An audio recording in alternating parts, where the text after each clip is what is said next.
You know it's this. Take a break and talk it and see. Money swallowed like sis. They done perfected the kid. Got a billion take on my head. I've been better put on the road I just went.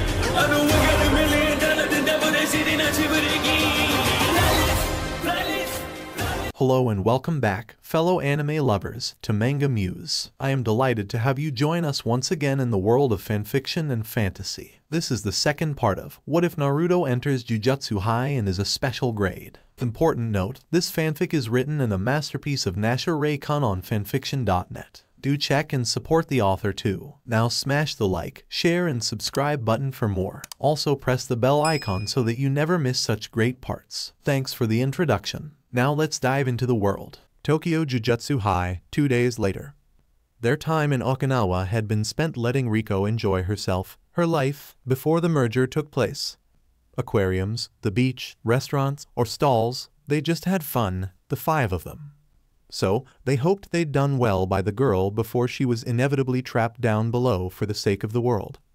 There has to be something we can do, Naruto thought as they stood inside of Tokyo Jujutsu High's barrier and territory. Maybe Yaga bro was able to work something out for me. He hoped his talks with the man over the past 2 days could bear fruit. We can relax now, Geto said with a smile, the group back in their normal attire. We're inside the barrier and no one can cause trouble from here on out. Thank God, Riko said. What a relief. I'm glad, Kiroi smiled solemnly. No more, Satoru said with a shaky grumble. Need rest. No more babysitting. Excuse you, Riko growled. Too tired to reciprocate anger. Just fall dead. Naruto's eyes widened. The other strongest chuckled. It's fine, thanks for your work, GOJO. Naruto hadn't been fast enough to stop the attack before it started. He couldn't prevent the harm that would come. But he was fast enough to make sure it didn't hit anyone else. Satoru stared with horrified eyes as he fell to the side in slow motion. The grimacing man who'd slashed at Naruto staring the shocked, pained boy in the eyes, his katana raised. Sorry, kid, he whispered. And another slash crossed over the first, blood splashing over Kiroi and sending Naruto's body sailing in the same amount of time it took the others to realize. You, Gito's eyes widened. Bastard, Satoru's hand swung towards the assailant's face. The torii gate by the quartet exploded, the shuddering blue haze around it crushing the materials and debris together before it was all devoured by a large cursed spirit. Another spirit caught the injured blonde boy before he hit the floor, Kiroi and Riko choking in horror. Naruto? They hurried over as Gito grimaced, kneeling by Naruto's heavily breathing form. Shit, Satoru exclaimed before he was beside the boy in an instant, eyes moving all around his cut and then his face. Take him to Tenjin. Now, he has to know reverse curse technique. His friend, Gito, tightened his resolve and nodded, using the cursed spirit, a giant crab, to quickly take the quartet of himself, Naruto, Riko, and Kiroi to the inner sanctum of Jujutsu High. Naruto, you need to stay alive, the cursed spirit manipulator said in hurried tones, the boy groaning softly with a barely opened uncovered eye. Shit, he's losing so much blood, how did this happen?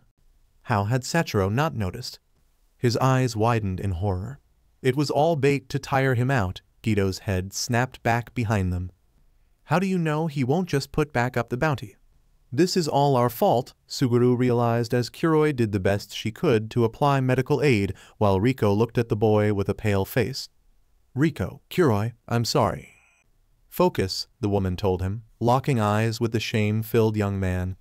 You did your best, you shouldn't feel shame for that, she told him softly as his hands clenched before going limp. We need to tend to Naruto's wounds, Kiroi finished, taking off her apron and ripping it up into strands and pieces to apply to Naruto's injured torso. Riko! The girl flinched, looking shaky, getting a bit lip out of Kiroi. We need to remove Naruto's top to truly see the damage. We need to focus. The girl swallowed before nodding, kneeling by the boy and removing bloodied cloak. A kiss to her forehead startled her, Riko looking up to see the proudly smiling Kiroi. I'm so proud of you, she whispered. The girl's eyes watered as she grit her teeth and her head fell before it all fell away to reveal a veneer of determination. Gito, she asked the cursed spirit manipulator who shot her a look. If Tenjin's been around for so long, He's had to have learned reverse curse technique, right? He knew where this was going before grimacing. I have to hope so. He's the foundation of our system. We can only hope to God that he has. Toji frowned as he cut through the cursed spirit GOJO had used to devour him. The man wearing a pair of martial artist flats, white pants, and a fitting black shirt tucked into said pants. Around his torso, a cursed spirit sat, the creature looking like a deformed baby with a worm's tail end that secured its position. He didn't think he would feel like this. Guess that brat was pretty important, huh? Toji said mindlessly to Satoru, whose eyes burned with anger. Yeah, I know, I'm a shithead, he shrugged. Even if it did sting a bit, internally. Ya really are, ya fucking idiot. Amani's bounty lifted, the GOJO glared. Obviously, because I took it down, hotshot. GOJO felt his cheek twitch as he remembered Naruto's words. This is all our fault. He owed his cousin a sincere apology and hopefully as much ramen as he could handle. Hopefully because Satoru had to hope Naruto survived. Still, this guy nothing. Absolutely nothing. He didn't feel a hint of cursed energy coming from him. Speaking of, where did that cursed spirit come from? And the sword he'd used to cut open the spirit who ate him, it was different. You're not getting past me. I think otherwise. Are you so sure? Satoru grinned wildly as his hands gestured to Toji. The man blinked as he felt a force on his back. Blue. The rest of the torii gates by the front of the Jujutsu high territory fell away, leaving Satoru looking at nothing. There was the clack of roof tiles and his eyes snapped to the side, the roofed passageways shifting a bit from Toji's force. A heavenly restriction, Satoru realized as Toji's head tilted with a grin, his current sword going into the mouth of the cursed spirit on his shoulder while he pulled another implement out at the same time. You're like Naruto, you don't have a hint of cursed energy.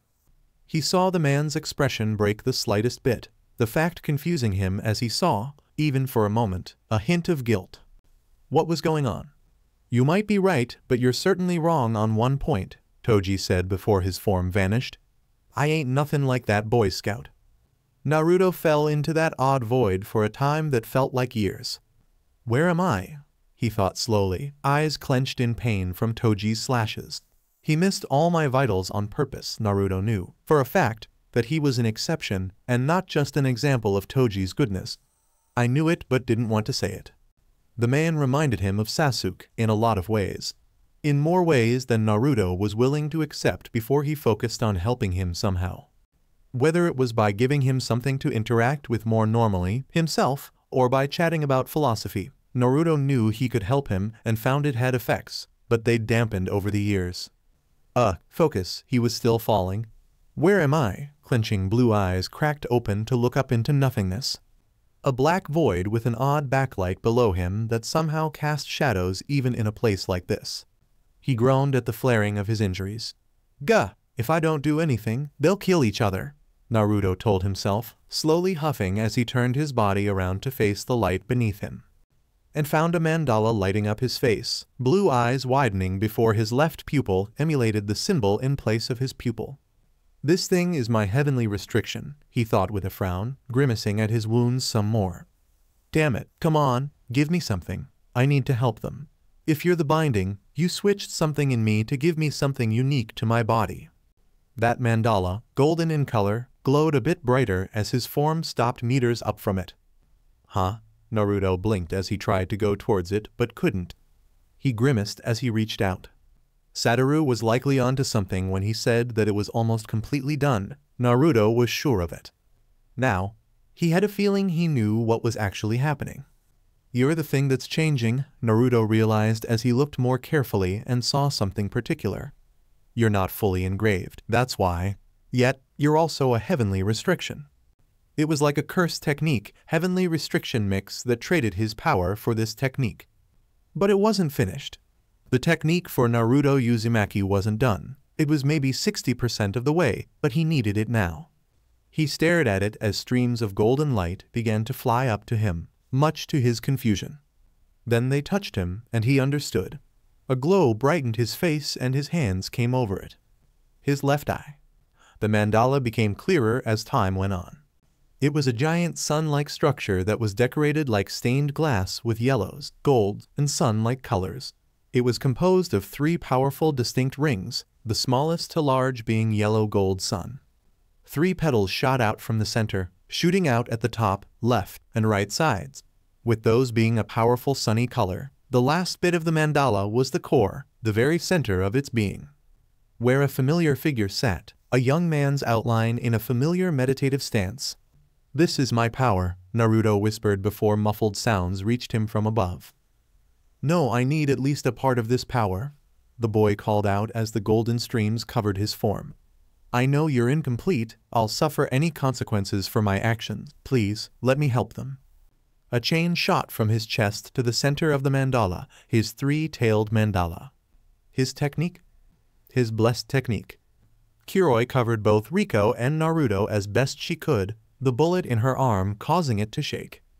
"You need to run, Riko," she told her charge as heavy crashing and gunshots rang out more and more. "Take Naruto and leave," Kuroi implored the girl who trembled before swallowing. "Please, I can't lose you." Riko swallowed one more time before scooping up Naruto as fast as she could and hurrying away. The boy's weight hard to deal with, but she would. She couldn't be a burden on her family or the people fighting to protect her and her future. "If you want, leave," Gito told her as she gasped. "It was something me, Naruto, and Satoru came up with. Even the man who gave us this mission didn't view this as something grand or great," he said to the sniffling girl, eyes softening as they went from her to the wrapped-up Naruto. "It's your life. Don't lose it just because someone told you to." Riko blinked away the tears as the roar of a dragon echoed in the wide circular space. "My life got way too weird," she whispered to the unconscious blonde, unaware of the glowing talismans in his pocket. "I've got you, Naru. We're gonna get out of this place."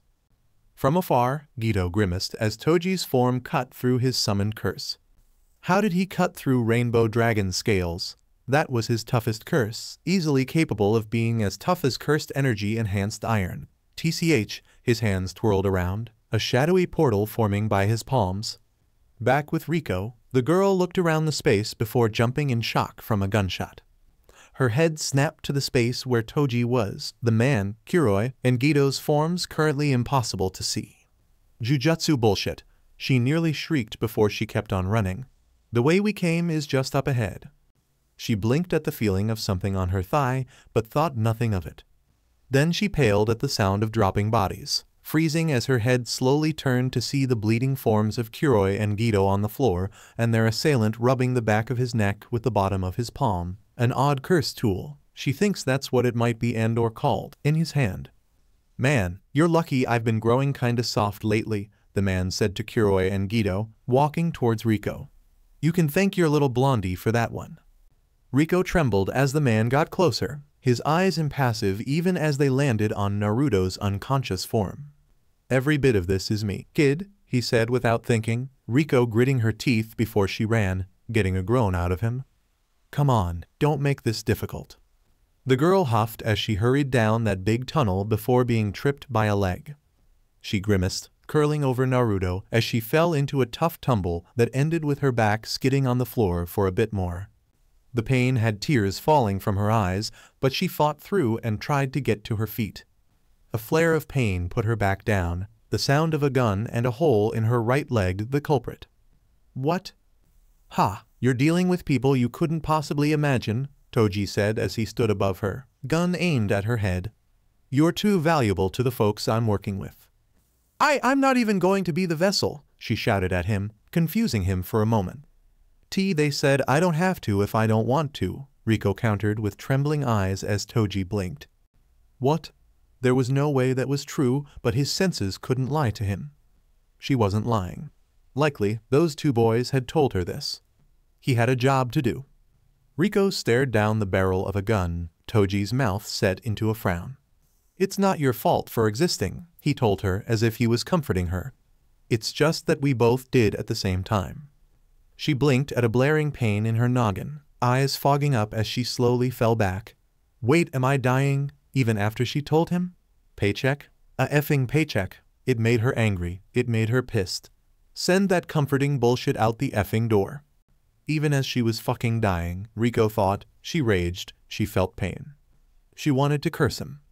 And it all puffed away like golden leaves, leaving her confused, eyes blinking away her last moments of life, seeing a man's momentary miserable expression to a world of darkness. Is this the afterlife?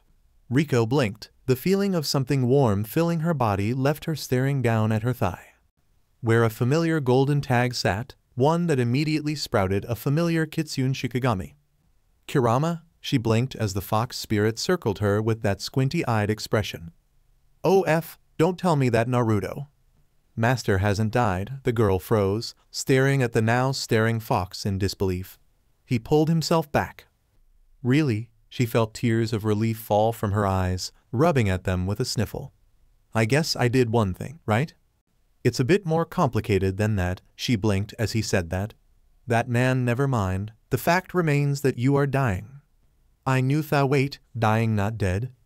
"Master's power is one that is blessed," he said. "He holds within him the ability to change a lot of things, but that power is going to be locked away for a time, likely for the best." "Hold on. I am worried about Naru, but we should talk about the dying part," Rei-Kun said with a look of disbelief on her face. "Ah, true," her eyebrow twitched. "Sadly, there's not a lot you can do. I'm simply here to ensure that you survive should you accept my proposal." "Proposal? Wait, no way. You're gonna turn me into a spirit." "In most ways, that'd be true, but Master's powers aren't like that of my creation. He does not fill life into death, he promotes life into others." Rei-Kun felt that warmth in her chest and held it, looking confused but solemn. "What is it? What's the proposal?" she asked him, the fox nodding. "I desire to make a binding vow with you," he said, confusing her. "It's a form of contract that can be formed between individuals with cursed energy and other beings or things filled with cursed energy." "Oh, okay, so it's like a link cable." "Yes." "Sorry, it's the best I could come up with." "It's fine, the point remains, if you accept my pact, I can bring you back to life through my master's will and powers, but you'll need to understand," Kurama said neutrally as she frowned. "There will never be a normal life for you. Normal school, normal friends, going to things like college, and getting a normal life. That will be completely out of your realm. You'd have to learn to live on the jujutsu side of the world." Her mind ran with his words, the visions of the people she knew on this side. Hiroi, Geto, Satoru, Naruto. Those Q guys. Her killer, and the last expression she saw on his face. Misery, pain, rejection, great ones, and family sat on that side for her. It'd all be in waiting if she came back to life. Dark blue eyes cleared as the kitsune smiled before floating over and pressing his forehead to her own. There was a golden chain that snapped between himself and her. Was this the binding vow? "I'm confused. Why did you need to make a binding vow, Kurama?" she asked him as her eyes closed. "To truly bind your life to my own." Her eyes snapped open to see a smiling kitsune. "Yes, Master is impossibly special, but he'll need protection." Kurama frowned before she held him close. "I will never be capable of being reborn through the regular method again." "I'll bring you out if I have to," she told him with intense eyes, getting a confused look out of the spirit. "Don't worry about it. I'll protect him, Kuroi, Geto, and that stupid Satoru. I'm special." Rei-Kun grinned as the shikigami blinked before chuckling as they glowed brightly. "You're not wrong." A day later. Toji huffed as he, his contact, and a Time Vessel Association member met up at the house of the Children of the Star headquarters, arms crossed. I see. You brought them both?" the man who'd met them asked. He was as tall as the Toji and their mediator were while sporting white skin, many wrinkles, closed eyes, slicked back black hair with a receding hairline, and an odd bump in the middle of his forehead. Wearing a white coat with black trim on the collar, white pants, and white dress shoes, he looked at the two with interest. Toji rubbed the back of his head before prompting his cursed spirit to remove Rei-Kun Amani's body from its hold. The worm baby-like creature did as commanded, spewing out the body of the still-bloodied Rei-Kun onto the floor. The man crouched down and checked her neck and pulse. "No pulse, but she's warm. Perhaps the spirit kept the body fresh?" Little matter, a body without a pulse was still a dead body. "And the boy?" "That one's a bit harder to figure out," Toji lied while shrugging with his arms crossed. "The kid got away and deep into Jujutsu High. I couldn't stay around to go looking for him if I wanted to make this all quick. Ha, unfortunate, the Time Vessel Association member said, pulling out a white cloth and gently placing it over Rico's body. I hold no ill will against you, young one, but their master needed to be preserved in all his pure glory, no matter the consequences. We'll simply have to try another time. Toji's eyes narrowed the slightest bit, but otherwise were neutral. Quick question, founding father dude? He's not, the mediator said as Toji wore a flat expression. Yeah, I'm curious. You seem to have told all the other guys about this, but not us. What's the thing with that Naruto kid anyway? The boy's powers aren't something that will be classified as cursed techniques, the man began, confusing the two as he stood up with the corpse in his arms. No, in fact, he might be the inverse and be a blessed one, likely one of the only ones in this world. You said something to that effect before, their mediator said. But it's kinda stupid. Not helpful? Annoying, yeah, that was the word. Annoying for him to talk in riddles. The man seemed to be considering it before nodding. Since you were the one to actually accomplish your mission, it is as such, Toji frowned. Naruto Uzumaki, the blackened spawn of the GOJO family, will never wield cursed energy when his powers fully awaken, the man explained. He, instead, will wield nothing but the power of life even in his darkest moments. Power of life? What the hell was he talking no? Toji's eyes widened to impossible degrees as the cryptic man nodded. You seem to understand without me explaining too much more. He turned away and began to leave. Annoying, the mediator grumbled. And the reward? You shall get it and a bit more. This was more than we could have expected despite lacking the boy. We will likely call on your services again, Toji Zenin, Shiu Kong, the Time Vessel Association member told the two men before disappearing. So, can you explain to me what the hell he was talking about? The now named Shiu Kong asked his colleague. Toji. You know a lot about the jujutsu world, but not this, Toji Zenin huffed. Look, there's a whole big thing about the power of reverse curse technique. Shiu looked confused. Think of it like the opposite of cursed energy. So, it's about positive emotions. If such a power existed, it's not the same, but I could totally see that kid having it. No, usually, reverse curse technique isn't something that just appears in someone. It's a rare and complex skill and shit that, I think, Toji strained his brow. Only 2 people have it right now. 2 people and a curse, maybe? A cursed spirit can wield positive energy? Shiu asked as they departed. How does that make sense? Hey, man, I don't know. Toji shrugged as his contact slumped a bit. All I know is that it does have it. Never got invited to join in on it. Never was wanted in the first place. HMPH. So, what exactly do you think of your most likely next task? Shiu asked as they exited the building. Toji considered it with a huff. I'm gonna be very feisty about the price, he grinned a bit. What they're saying about that kid and what's up with him specifically, they're gonna have to hit me with something big to even consider it. Is he that valuable? Like you wouldn't believe. Now, Toji grinned slyly as Shiu groaned. How about we go to a fancy restaurant, just you and me, that you use to butter up clients, huh? I mean, I've been a good boy. Ha, fuck no, you don't even plan on paying. Nope, I only plan on dealing with you on business or in hell. Toji stretched as he walked past the street, forest, several buildings, and down a large stone brick paved area, all owned by the Time Vessel Association if one would believe it in a rather hard to find location. God, I doubt even that kid, after all this, is willin' to humor me. Well, nothing ventured, nothing gained. Maybe he's one of those cold types.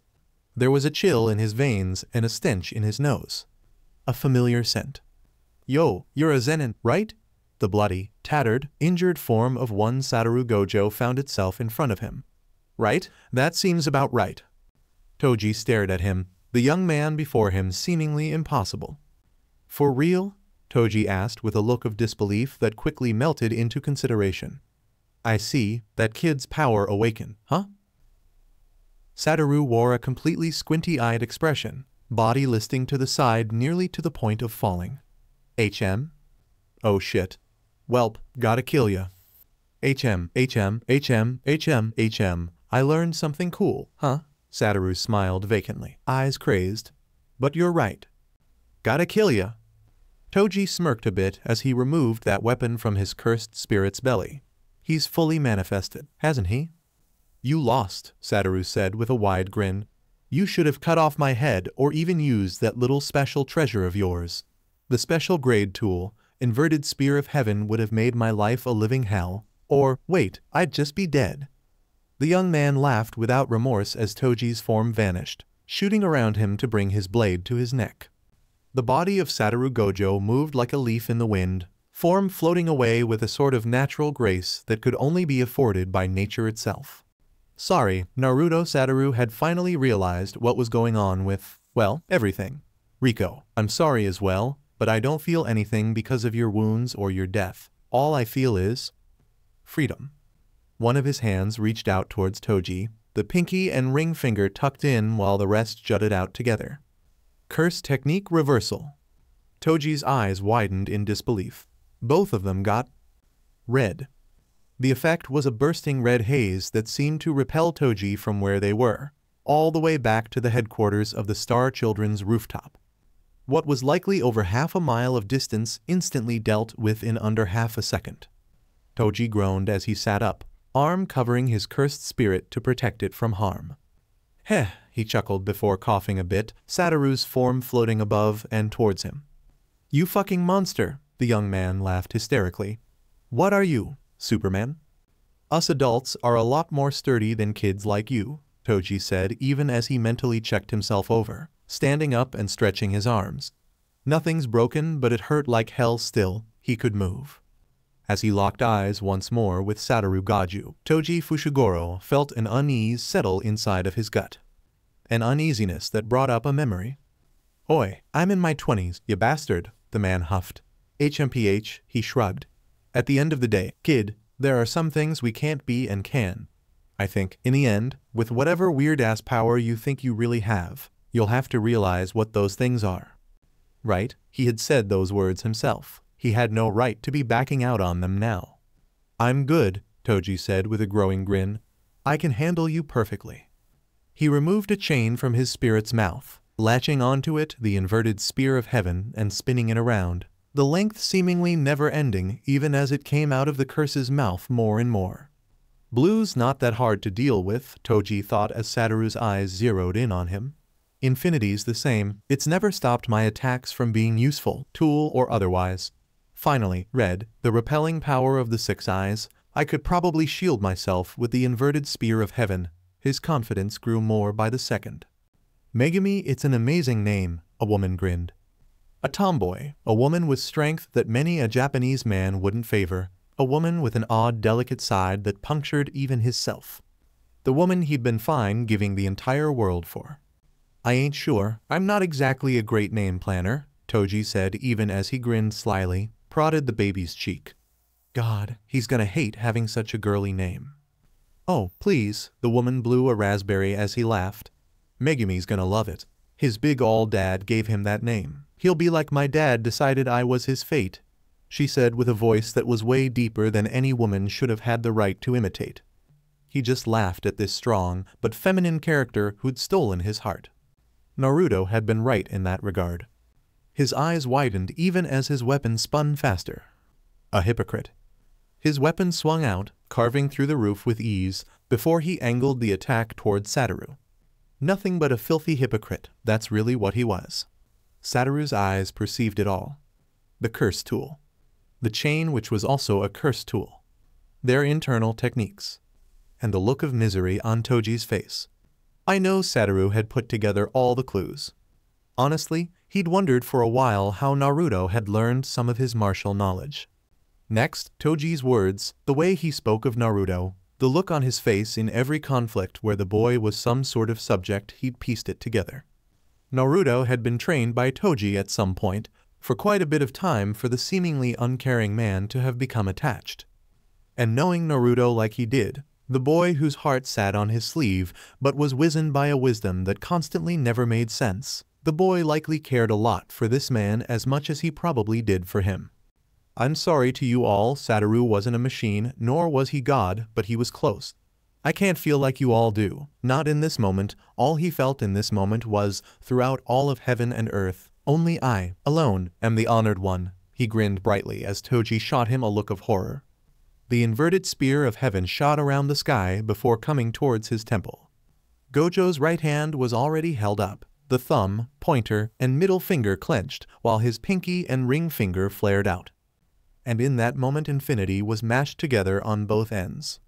Yuta gently brushed Naruto's bangs away from his forehead, just finished speaking with Kushina on the phone. God, how did this happen? She whispered as Geto came into the room with a frown, naked torso covered by wrappings and bandages. How is he? He asked her as she sighed. Shoko thinks it was a shock-induced coma, Yuta told him as he frowned. Naruto's so young, losing all that blood simply wasn't good for him. If those slashes had hit any of his vital points, he might very well have not been here. That's right, because that man, he had attachments to Naruto. It had been something he'd only noticed after putting together the clues. Naruto shouldn't be alive. The boy was just that, a child. He'd be dead with just the most proper stroke, but their assailant hadn't done that. Honestly, at first, Geto was sure that he was doing it so he could steal him later, but that never came. Even with the blonde unprotected, their assailant had left him alone and only killed Rico. It'd be confusing but hard to think about since they were, well, predisposed. All of them. Satoru was alive based on last-minute luck, and that man had said it, hadn't he?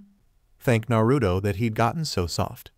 So, yes, he was sure that that man and their friendly blonde child had a connection at some point. Still no one can know, nor should this get out. Their failure. It's all our fault. Had they just listened to Naruto, this might not have been the case. They were already prepared to fight Tenjin-sama. They might as well have just stayed in Okinawa. Ugh. Don't beat yourself up about it, came a familiar voice from behind him, a small hand on his back. Failure happens, Shoko said to him with a helpful smile as he sighed. For now, I should check on Naruto-kun again. Especially because, well, he seems like he'll be kinda like me, huh?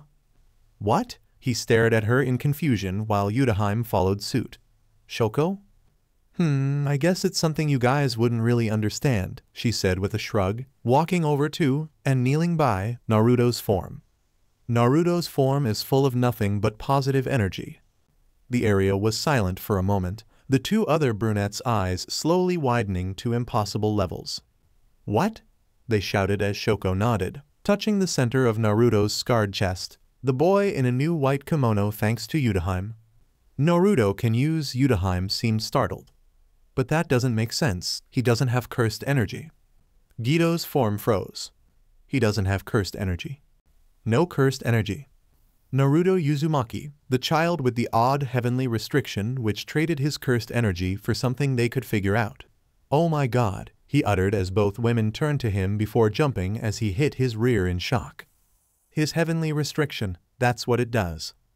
They blinked at his words before flinching in disbelief. Naruto didn't have cursed energy, Yuta began in shock. He had positive energy, Shoko chuckled a bit. In a way, that makes way too much sense. Shoko, this is huge. Yeah, but that also means we can't say anything. Not yet. Geto's narrowed at that. I'd figured, he said after some thought, Yuta looking confused. Geto-kun, what? I don't understand, she said. Naruto's already being pursued, Iori, and we now know why, but does that mean we have the right to reveal this? Especially in the state he's in? He told her as she flinched, her hands settling on Naruto's forehead. No, for one, this getting out will likely create a large amount of conflict between the branches and big sorcerer families. 2. Right now, we know 3 things. 2a. The Time Vessel Association wants to use this part of Naruto's skill for something important to them. 2b. The only thing we know that's important to them is... Tenjin-sama, Iori realized. Is still, for what purpose? I might know, Shoko said, surprising the two with a nod.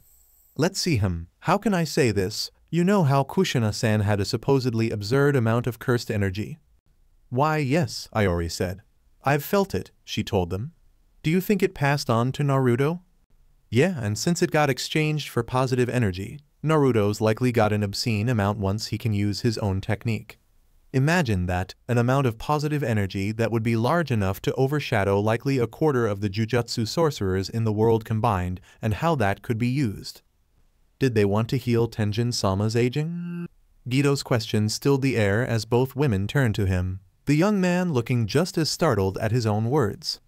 If they think no, if they know Naruto's ability could have a serious effect on Tenjin-sama. It means Naruto's powers aren't even just above average, he frowned. If Naruto's powers can even affect a being like Tenjin-sama, that's dangerous information for them to let out, and we need to ensure it doesn't get out. Gito got up. I'm sure Satoru's already working on it. I'll follow his residuals and work together with him to find their bases, their leaders, and likely Riko Amanai's body. There, in the doorway, came the familiar form of Kuroi, the woman looking miserable. I'm so sorry. Satoru stared at the half-destroyed torso of Toji Fushiguro, father to one Megumi Fushiguro who'd likely be sold to the Zenin clan in a few years, and the master to Naruto Uzumaki who he'd left a cursed tool for, the one currently in Satoru's hand. The man's cursed spirit wriggled in confusion, seemingly unable to understand that its own master had died. In his current state, seeing the world of cursed energy as it was, Satoru felt pity for the cursed spirit who was clearly going to realize what had become of Toji in time. I need to find Riko. His eyes stayed on the still-standing corpse. Damn it. 2 days later. He held on to the corpse of the girl beneath the sheet as the door to the room opened to reveal Gito and Kuroi. The woman took one look before she hit her knees, face pale, as Gito grit his teeth, head down. Hey, Satoru said simply, staring at Riko with an indecipherable expression. Neither hate nor anger nor sadness nor confusion. Satoru Goju just looked pensive. Riko, Kuroi's voice didn't change his expression, but it did gain his attention. I'm sorry, he said to her. We failed, Satoru admitted simply and fully. You were right. We aren't invincible, Gito concluded her past words. Let's go. Should we kill them? He froze, slowly turning around to see Satoru's gaze going around to all the clapping, happy people in the room. It had been nothing but white noise to the revelation, but now that he was focusing, they were clapping. Just clapping with happy expressions like puppets that copied an action. Like Monk. He held his hand to his mouth. Because there's no point, Satoru. HMPH, the young man wore a humorless smile as he slowly walked towards Kuroi. It'd be so easy, Satoru said without inflection. To get rid of these guys, every one of their bases, each and every member, they're a problematic faction, but I can't. It's the right thing to do. No, if I had my way I might have just done it already, Satoru said with a broken grin. I just couldn't handle him looking at me in disappointment. The return to Jujutsu High had been, thankfully, shorter than most would have wanted. Kuroi had sadly run out of tears by that point and just looked dead to the world. Satoru crossed his arms in a foldable chair, a towel over his eyes. And Gito was simply left observing the two dead bodies currently in front of Naruto. Toji Zenin's and Riko Amanai's. Yudaheim and Shoko looked alarmed while one last person arrived into the room. He was tall, tan-skinned, shaved at the sides, cut-haired, and held a pair of yellow eyes that looked at the situation at hand with nothing more than empathy, sympathy, and pity. Wearing a similar attire to Satoru, he let out a long sigh that was riddled with regret. I should have come when Naruto called, he said with a frown. He was thinking about this even then. Yaga-sensei? Satoru said without a hint of emotion, not a sneer or accusation in sight. No, he'd been asking about a way to establish Riko Amanai's consciousness if she were to mix with Master Tenjin, Yaga Masamichi admitted. I was thinking that I should have gone just to ensure you all were sure of any decisions you would have made. The two in question grimaced, Satoru frowning while Gito grimaced. We messed up, they said, and he wore a look of concern, a hand on Gito's shoulder while another was on Satoru's. Kuroi simply brushed her fingers over Riko's forehead, eyes dark and foggy. She let out a shuddering breath as she touched what felt like still warm skin on the girl's forehead. Kuroi held Riko's hand while doing the same for Naruto's. I'm sorry I was so useless. Had she been more prepared, perhaps they could have done something about this. Poof. The room went silent, the sound confusing them, as they all blinked before turning to the origin of it. The F? Huh? What in the world? Satoru sat up, towel falling off his face, as he stared at the pair of black fox ears that decided to situate themselves on top of Riko's head. The hell? What? Did she reincarnate as a curse? The sound, the moan, the shuddering eyes of Riko Amani set all their senses on disbelief as her eyes cracked open, familiar dark blue orbs looking up at Kuroi's watering eyes.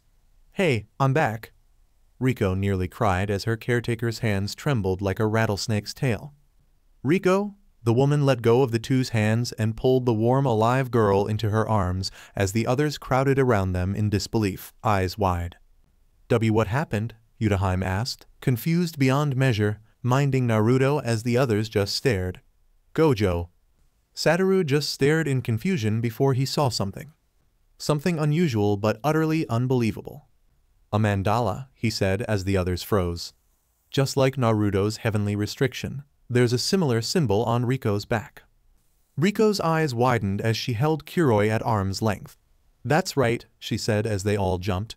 "It's thanks to Naruto and Kurama I was even alive in the first place," Riko admitted, gaze going to the unconscious boy in question. "What?" Yaga asked in concern. "Kurama, the Kitsune Shikigami," he choked. "No, that shouldn't be possible. Had it sacrificed itself for the sake of Riko?" "How?" "Hey, easy there," Shoko said with a shaky smile. "What you're saying is impossible. Naru, reverse curse technique can't bring someone back to life. Don't say Naruto could."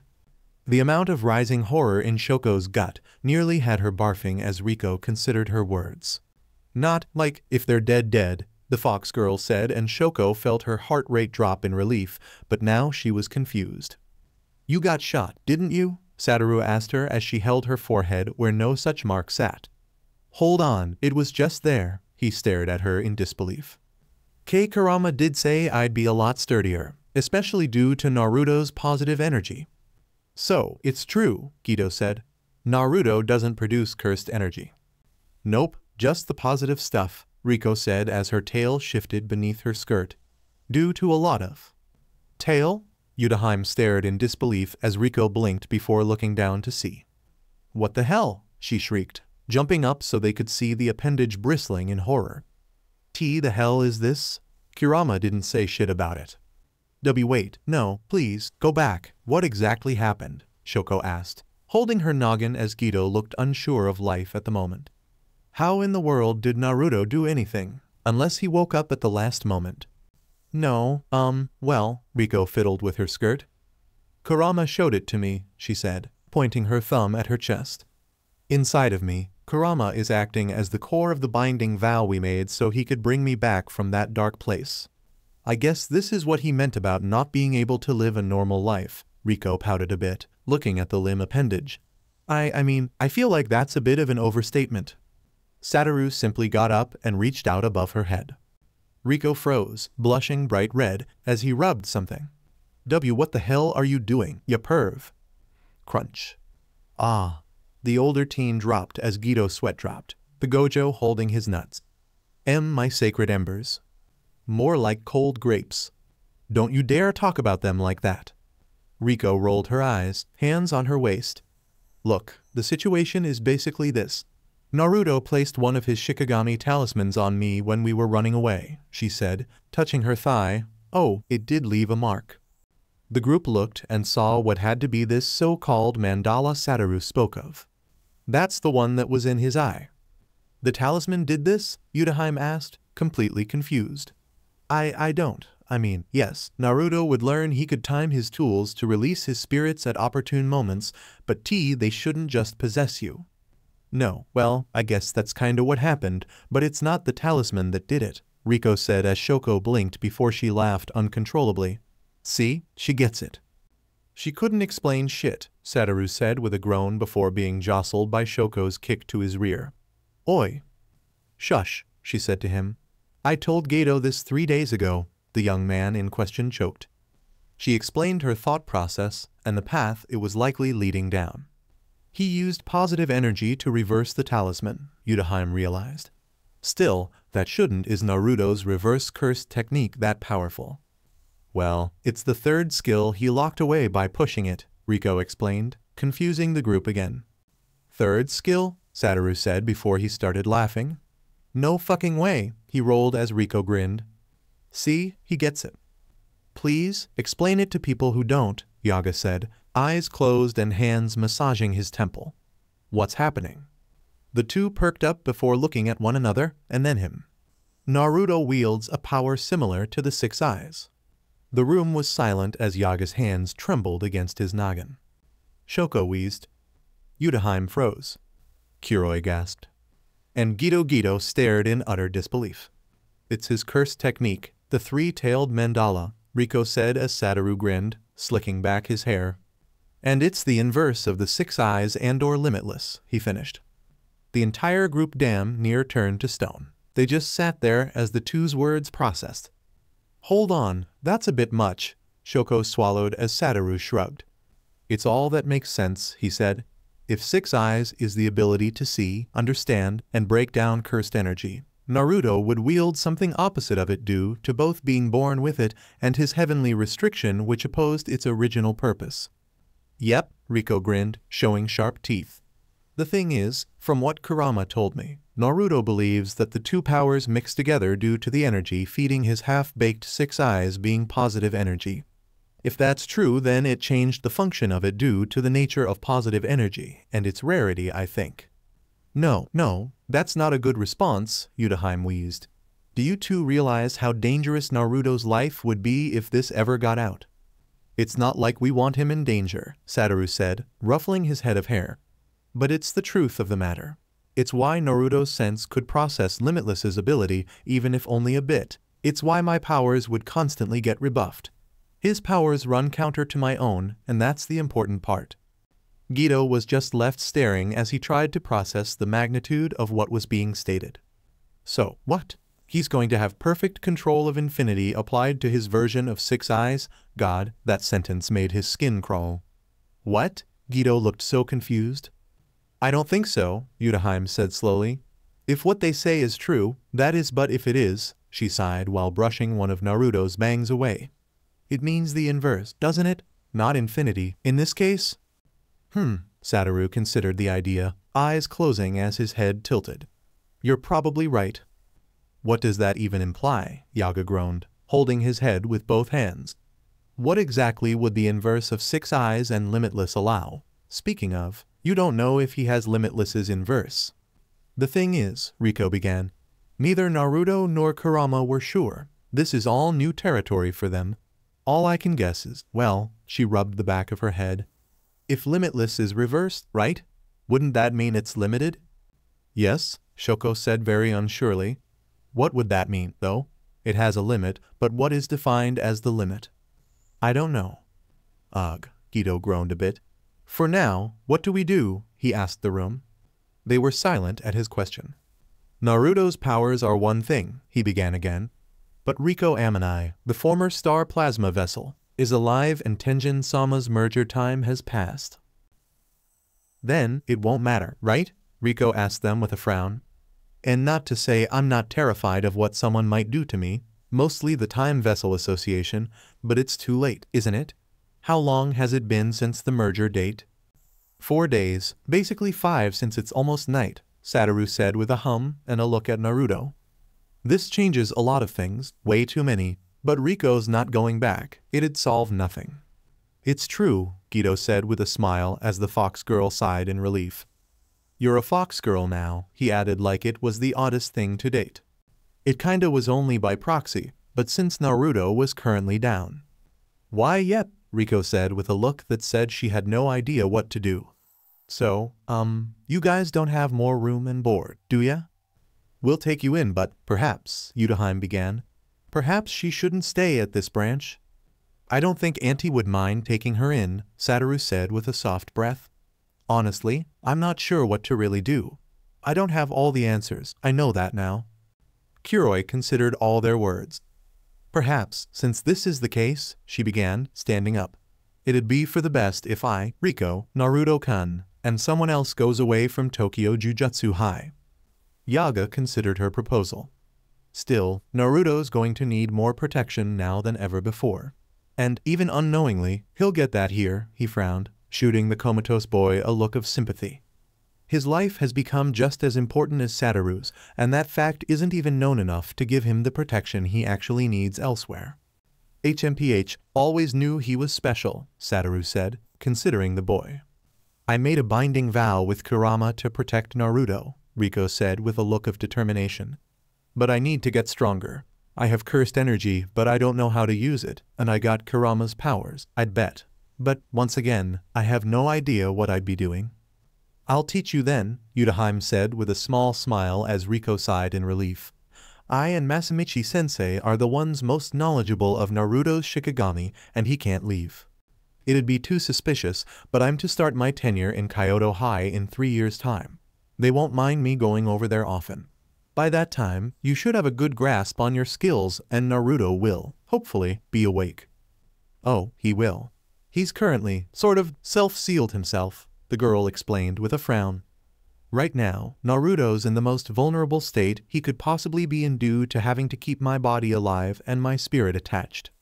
Kurama said due to the severity of what he did, he'd be asleep for a month a day after, but due to his wounds, he immediately fell into it. A month-long sealing, Gido winced painfully at that, while the others responded with their own grimaces. That's too steep to be of any use. What happens if he uses it in the middle of battle? That's why it's a final skill, an odd one with some countdown, Riko explained, knocking her fist against her skull. The thing is, Kurama knew everything Naruto did before he merged with me, so I know the intermediate stuff on Jujutsu, thankfully. A little power leveling, he's really too nice sometimes. That's convenient but not unpleasant, Yutahime smiled. If that's the case, that will allow us to skip a lot of the theories you'd need to normally learn, Riko smiled shakily as Satoru snickered. Still, you know how cursed energy works, don't you? Riko looked down at her open hands before she clenched them. A small blue flame of energy formed over her hands as she clenched the tighter. Just because I do doesn't mean it's any. Her power went out. Good. That will take some time, Yaga said with a frown.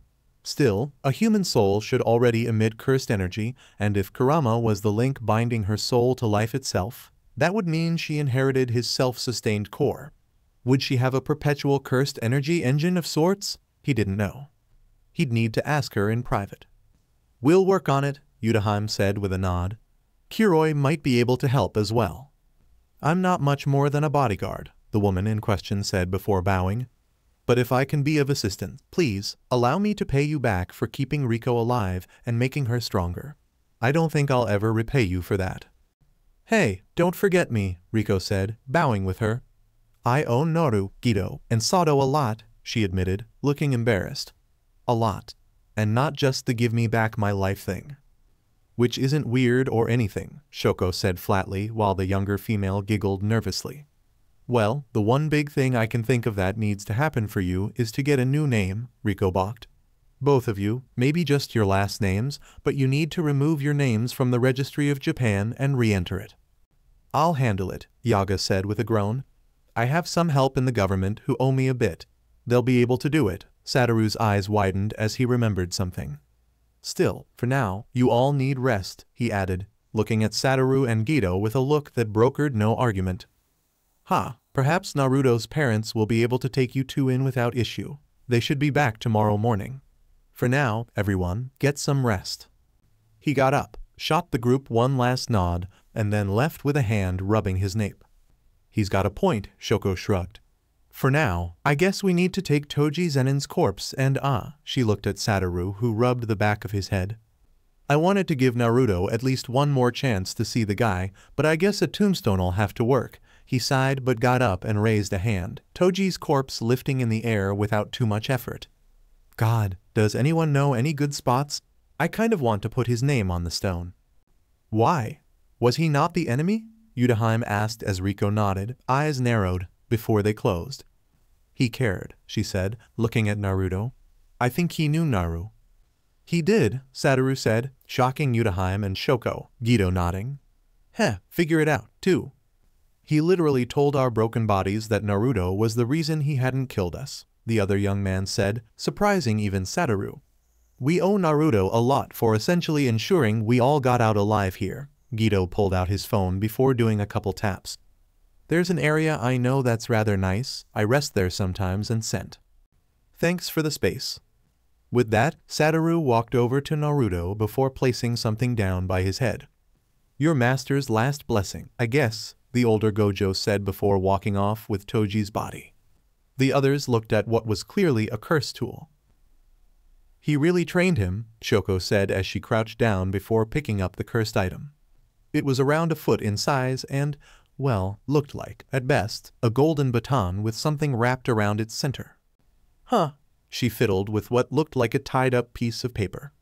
Undoing its binds, she opened it up to read its contents. Wait, hold on, this is a bank account. Huh? Riko blinked, coming over with the others to stare at it. Did he want to leave it all with Naruto? Was this really done by the man who'd killed her? Really? I mean, it's got a password, hints to secret lots, and everything, Guido said, looking at some of the things. Is it all monetary? Or is there more? They didn't know and likely never would until Naruto awoke. Yet, Guido saw one particular thing, an address. It's for the best to leave it be, Yuta said, gently taking it from Shoko before re-rolling it and tying it around the baton curse tool. It's not ours to deal with, it's Naruto's, she declared before placing it on the boy in question's chest and lifting him up. Riko-san, Kuroi-san, you can both sleep in the same room as us. It'd be for the best that Naruto has as much protection as possible. I'll come as well, Guido nodded. I'm sure Satoru will end up in the room regardless, so might as well have us all in there. Come midnight, Satoru stared at the others as they slept before his gaze fell on Yuta holding on to Naruto's form. She always was the most attached to him. He questioned if there wasn't a worrying reason for that. I'm glad you're alive, Satoru whispered to the blonde asleep next to him. This entire situation only worked out because of you, he added with an arm over his eyes. For all that I'm blessed, none of it mattered. Got you, Yuta voice reached him and he sighed. It's not wrong to feel disappointed in oneself for their own mistake, but that's where you have to learn and grow. He shifted his arm to allow one eye to lock gaze with the awake woman's pair, brown to silvery blue. I know. Naruto wouldn't want you beating yourself up, either. Yeah, that kid's something else when it comes to understanding people, Satoru said as she nodded before closing her eyes. I can tell, you'll protect him with your life. She smiled a bit. Of course, he's my dear student, I couldn't do anything less. Spoken like a true teacher. Satoru kind of wished he might be able to spout such words himself one day. The entire group were awoken by the sound of a mother throwing open the door. Naruto, Kushina shouted as she rushed inside in a red kippao and black tights. Oh, thank God, she hit her knees in relief while the other began to get up and a man entered the room. Satoru-kun, he said, Satoru rubbing the back of his head as he sat up. Thanks for keeping things going. It's more him than me, uncle. Kushina's husband, Minato Uzumaki, wore a complicated solemn expression at that. He was a moderately tall man with familiar features to their little blonde wonder. Same skin, eyes to his right eye, and hair with the father's being longer with smaller spikes and two long bangs that came down the sides of his head. Wearing a dark blue chingsam and black pants, he quickly entered and sat by his wife, the two looking at Naruto in relief. Minato-san, Guido said with an arm rubbing his eye, the entire group in their pajamas, or borrowed ones in Kuroi and Riko's cases. When did you both get back? Just a couple seconds ago, Minato answered as he saw the new scars on his son's chest. God, the one time we decide to leave, he becomes wanted, it's kinda surreal. Apologies. It's not your fault, Kushina sighed before running her finger down one of her son's whisker marks. Come on, all of you, she said, getting up with a smile. Clean up and come down to the mess hall for some breakfast, we can talk then. One cleaning and stretching session later, the group were doing as Kushina said, eating together in a corner of one of their cafeteria areas on the campus. Informing the parents of their young knocked-out comrade of everything, the two had one thing to say. Wow, we didn't yikes, Kushina and Minato said in disbelief. We in a way, I guess I should have been more proactive in Naruto's development, Minato said with a sigh and groan. Still, only you all know. Us and Yaga-sensei, Guido explained, the young man nursing some tea. So, what do you really think, He was worried for Naruto. Really, he was. The boy would become a hot topic in time. There was no doubt in Guido's mind that the blonde situation would become an open issue eventually. I can tell what you're thinking, Kushina said sadly. It's only a matter of time. There's not a lot we can do to stop Naruto from becoming known for this situation. It'd be impossible to stop. You think so? Shoko rubbed the back of her head. Still, what could we do in the meantime? I mean, Iori's going to be taking care of Riko and Kuroi, but Naruto's not going to be awake for another 28 days, Riko nodded. And, right now, the plasma vessel cult is still active. The moment they know Toji's dead, that's not going to end well. There's a high chance they'll hire more people to compensate, Minato said. More people equals more individuals who might end up knowing. They may even promise these others the chance to use Naruto's power for a contract. His eyes narrowed. For now, we need to ensure Naruto's never left alone. He's sealed himself, is currently half-baked, if you will, due to forcing an activation of an unengraved cursed blessed technique, he stated. At present, Riko-kun is holding Kurama within her, and I can assume that she likely has a powerful connection to Naruto now. Riko blinked, fox ears flicking up before she slammed them down, shivering at the feeling. Yep, she swallowed, shivering again. Oh god, am I gonna have to get used to these? It seems so, Yuta said with a sigh, drinking some tea. Still, right now, I suppose the best course of action would be to await Naruto's awakening. There's nothing in need of too much attention, yes? I mean, we still have to find the heads of the Time Vessel Association, Satoru said, a pancake half dripping with syrup stabbed by a fork. As long as they're around, Naruto and Riko aren't safe. He's right, Guido said as Yaga arrived in the cafeteria. Yaga. HMPH, morning, the teacher said, nodding to Minato and Kushina. So, they've told you everything, right?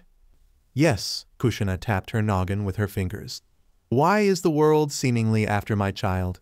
Honestly, next thing I know, he's gonna be in an arranged marriage with a Zenin. The cafeteria doors opened and the entire group felt the universe tickle them. For, at that very entrance, stood 3 members of the Zenin clan. Oh, F my life.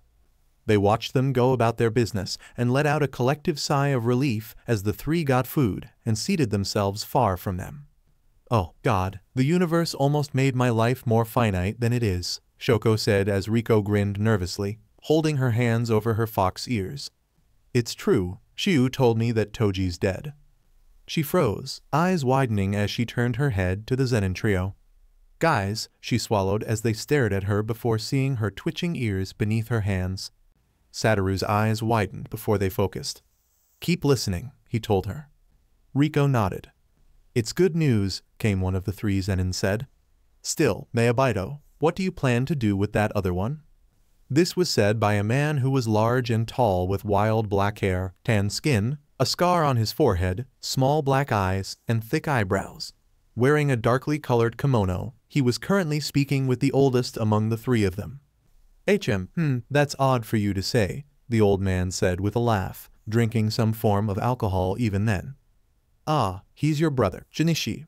I'd expect you to feel some kind of way. The old man was tall, with lightly tanned wrinkled skin, gray-green eyes, a pointy mustache, and gray hair that was slicked back and flared out by his nape. Wearing a muted green kimono, he was currently wielding a sake gourd and drinking from it without rest. Naobito Zenin grinned a bit as Junichi's expression didn't change. Why?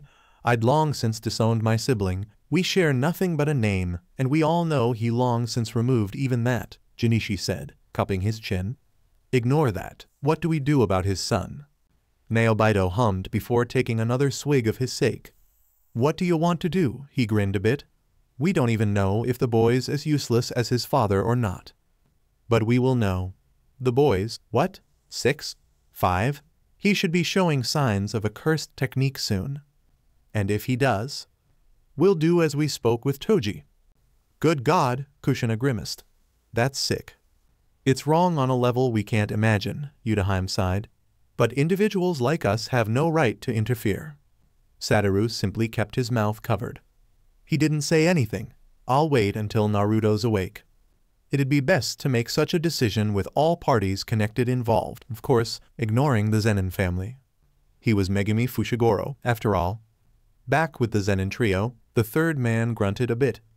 "TCH, this again," he grumbled as the other two rolled their eyes. "Why do we care about his children to this extent? You chose to ignore his very existence, and yet you're willing to give his progeny attention." He was tall like his fellow family members with slightly wrinkled fair skin, black eyes, and slicked back black hair pulled into a high ponytail. Wearing a dark green kimono, he grimaced as Naobito chuckled and Junichi cupped his chin. Despite his failure as a sorcerer, Toji could very well have produced decent children. "This one's even a boy. It'd be ignorant of us to not check, and he sold him to us on contract," Junichi said. "His other child is of no significance, that gal. All we need to know is if Megumi Fushiguro is worthwhile. We'll ignore them otherwise, Ogi." We should have erased his line completely. Ogi Zenin grimaced mentally but kept his real expression slacking. "And what happens if he doesn't wish to come?" "Ha!" the oldest among them smirked. "Right." "As headstrong as always," Minato muttered as the others winced.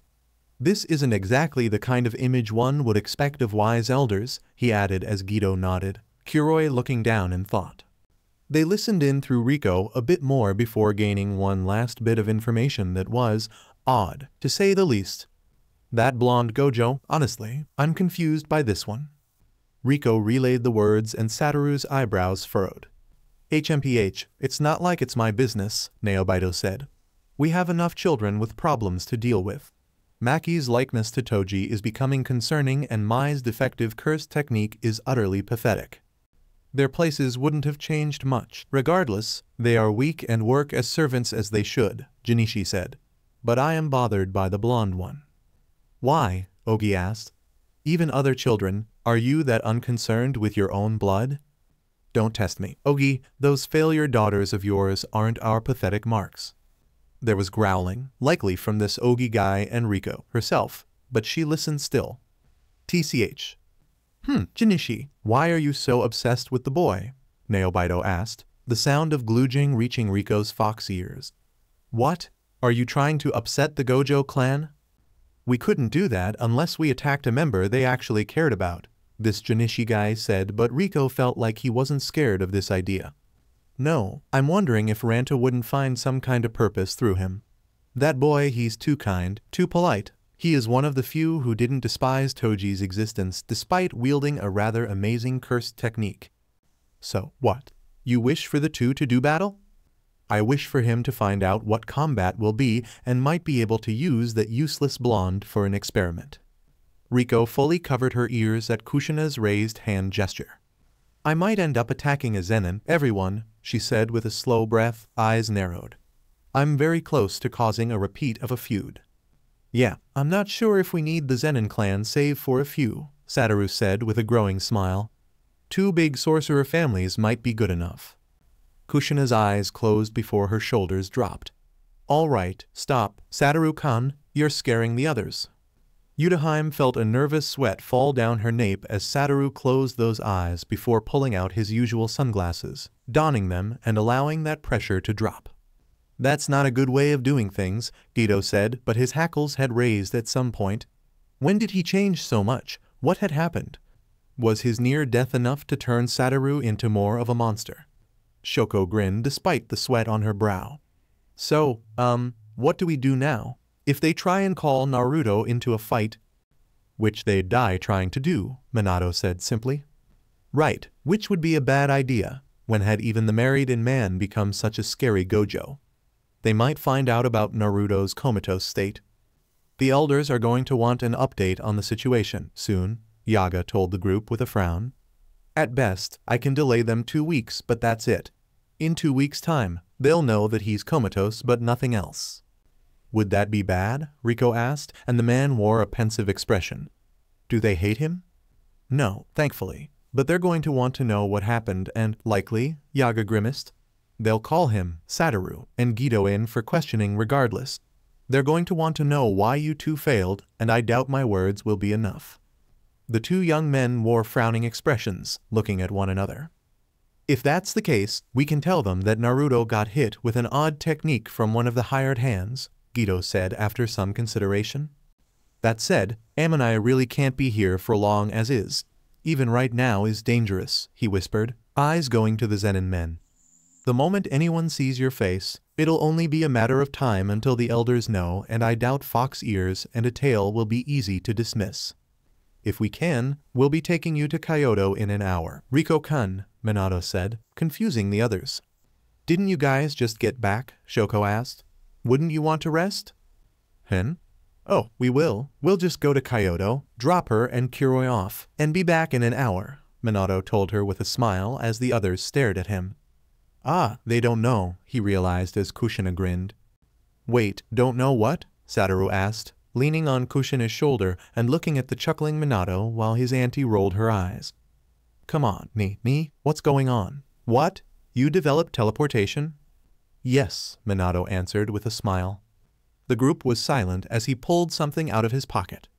He gently placed it on the table and allowed them all to see what had to be a talisman.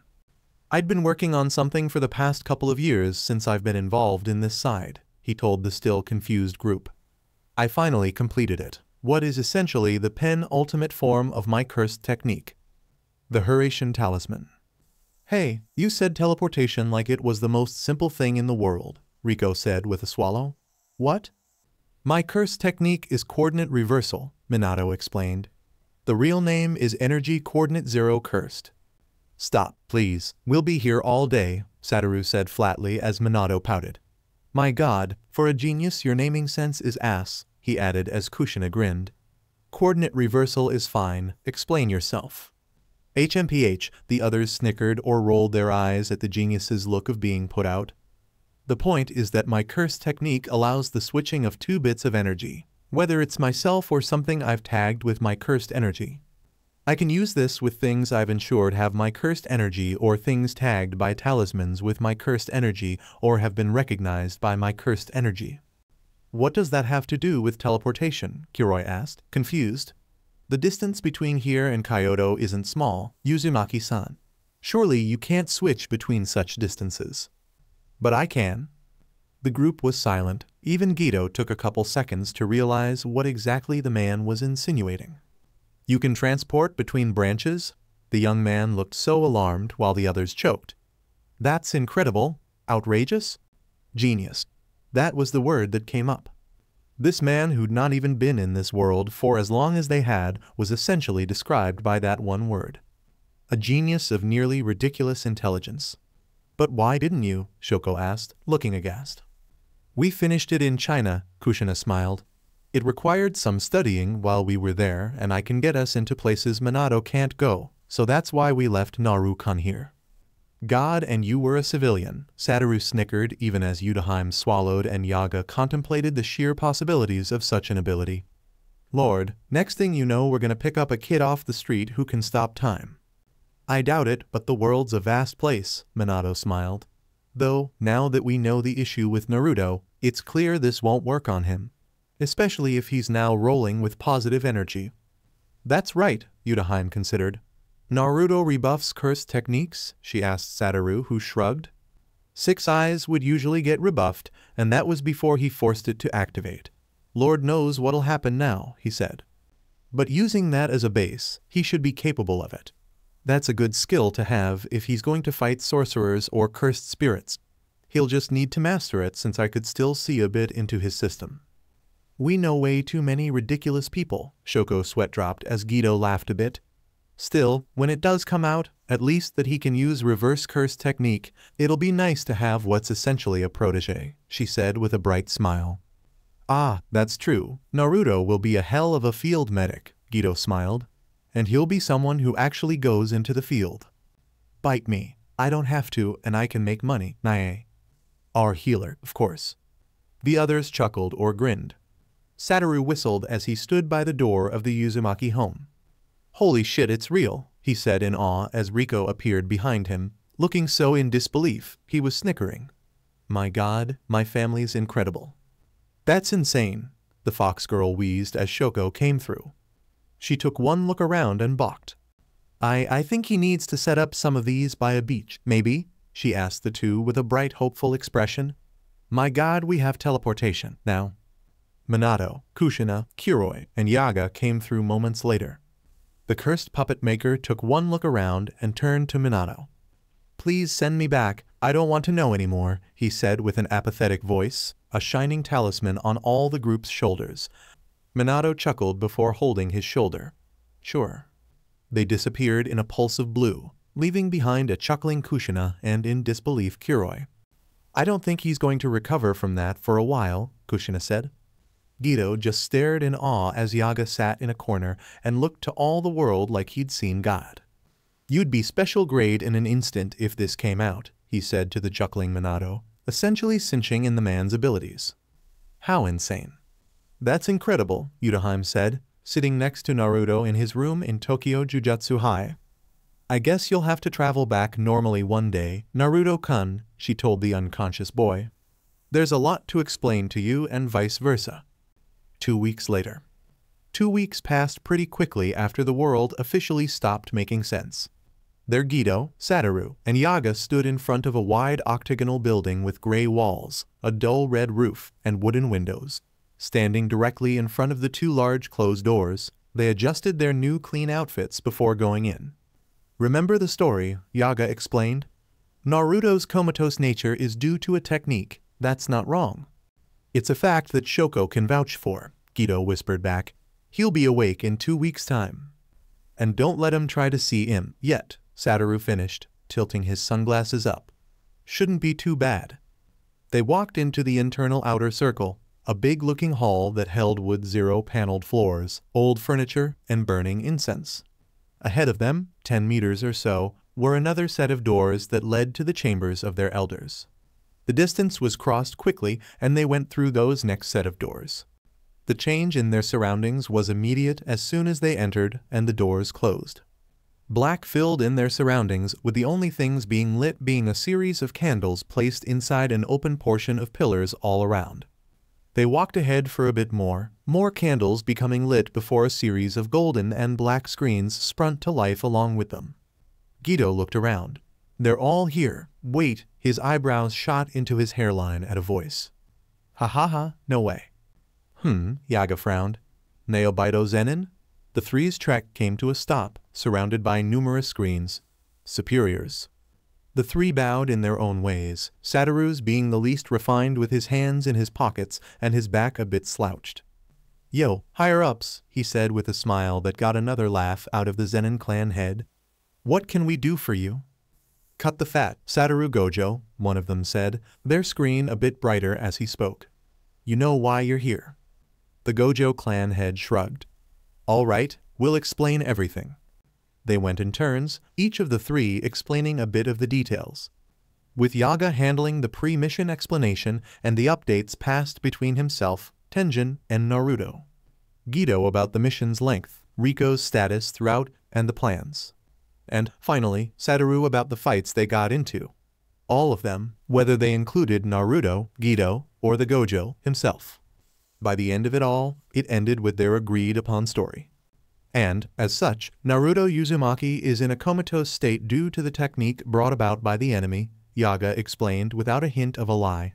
No lies, only half-truths, it shouldn't be a problem. All that they'd said was factually correct, after all. I thought the boy was unable to use cursed energy, one superior asked as Yaga nodded. "He can't, but due to a bit of application from my own knowledge and talisman work from both Yutaheim and the boy's father, we created weak Shikigami for him to work alongside for the time being. His heavenly restriction prevents a lot, but his intuition in using them, his martial skills, and his ability to react are greater than a decent amount of sorcerers the ages above him." The superior murmured as Satoru smiled a bit. "You're soft on him, too," he thought about Yaga. "Yep, the kid's reactions are, being perfectly honest, close to my own." Satoru fluffed the praise as more of the superiors perked up or murmured. "Nonsense," another said, voice filled with annoyance and disagreement. "He is a boy." "Most likely not," Guido stated politely, hands behind his back. "With all due respect, sir, Naruto's current skills aren't really questionable as far as we are concerned," he said with a smile. More murmurs had the three nodding. Then Naobito opened his mouth. "So, you don't mind if he, say, sparred with a sorcerer above his age?" the old man asked as the three hummed. I doubt he'd mind, Satoru said as Geto nodded and Yaga cupped his chin. The thing is, you know, he's kinda predisposed. After being hurt by none other than Toji. The area was silent as even Satoru stared in confusion and some shock. Wait, fuck, he knows that much? What? Yaga's hands clenched a bit while Geto's eyes snapped open. What? The three asked as the Zenin head chuckled a bit. It's quite understandable. You wouldn't know that some of our members are always prepared to aid Tenjin-sama, the old man said. With Shikigami, as you're so familiar with, we could respond to the situation, but you were there. There was no need, so we just watched. Something was off here. How? Wait, Geto's eyes widened. Hadn't they said something about a Shiu? This person who informed them Toji was dead OF. We hadn't known he was of the Zenin clan until after he killed Riko Amanai. Don't tell him they knew she was. Unfortunate as that is, I could care less about the girl, both good and bad. What I'd like to know is how the boy survived such vicious wounds. Crap. Naruto Uzumaki nearly died. It was a miracle that he was alive, but all that undue stress and shock put him into a coma, Yaga explained. Toji spared some random boy, huh? The old man hummed. No, I don't believe that. There's something curious afoot. Especially due to his moniker, no? The sorcerer killer, yes? Another asked, and the Zenin head chuckled. Oh, bastard, Satoru's eyes narrowed, even as his mouth stayed in a smile. He's smart, though, and knows Toji enough to cause problems. How unfortunate. Still, maybe he just didn't care about a kid enough. You seem to have a horrible opinion of him, but surely he wasn't that bad. Perhaps. There was a shuffle of cloth. Yet, I can't very well just drop it. I'm too intrigued. I'd like to meet this brat of the GOJO family when he awakens. Geto considered the implications of this. Why? I'd ask because Naruto literally has no connection to you and probably won't be as knowledgeable as us.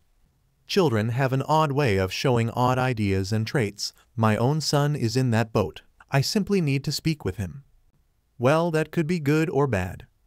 Well, that'll only be allowed when I allow it, too, Satoru said with a bigger grin. When I think Naruto's prepared to deal with the big all-Zenin head himself, I'll let him go, but not a second more. There was silence and a pressure in the air as both big family heads covered the space in tension.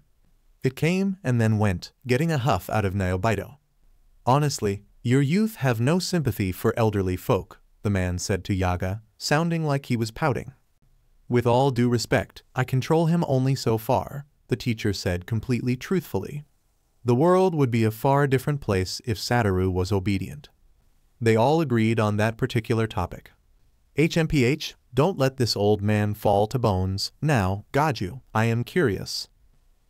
As much as it pains me to admit it, Naruto's very likely to meet you without issue, Satoru said with a shrug as Naobito made a confused sound. He doesn't care about the bad blood from before he was even born. To him, that kind of stuff doesn't matter. It's not current-day people who've caused it. He'll simply see you as a Zenin clan member who wants to speak with him. There's nothing more to it. Geto smiled as Yaga nodded. It's true, the cursed spirit user said. Naruto's wise in ways others aren't. We've experienced it firsthand with the belated star plasma vessel. He'll likely meet you and speak at length if he has your ear. He grinned a bit. You might find yourself introspective afterward. HMPH, they speak well of this child. Yaga, Naobito said with a curious hum. I'm sure speaking to this GOJO will bear more interesting fruit than the other. Satoru's grin was unfazed, causing Naobito to smirk.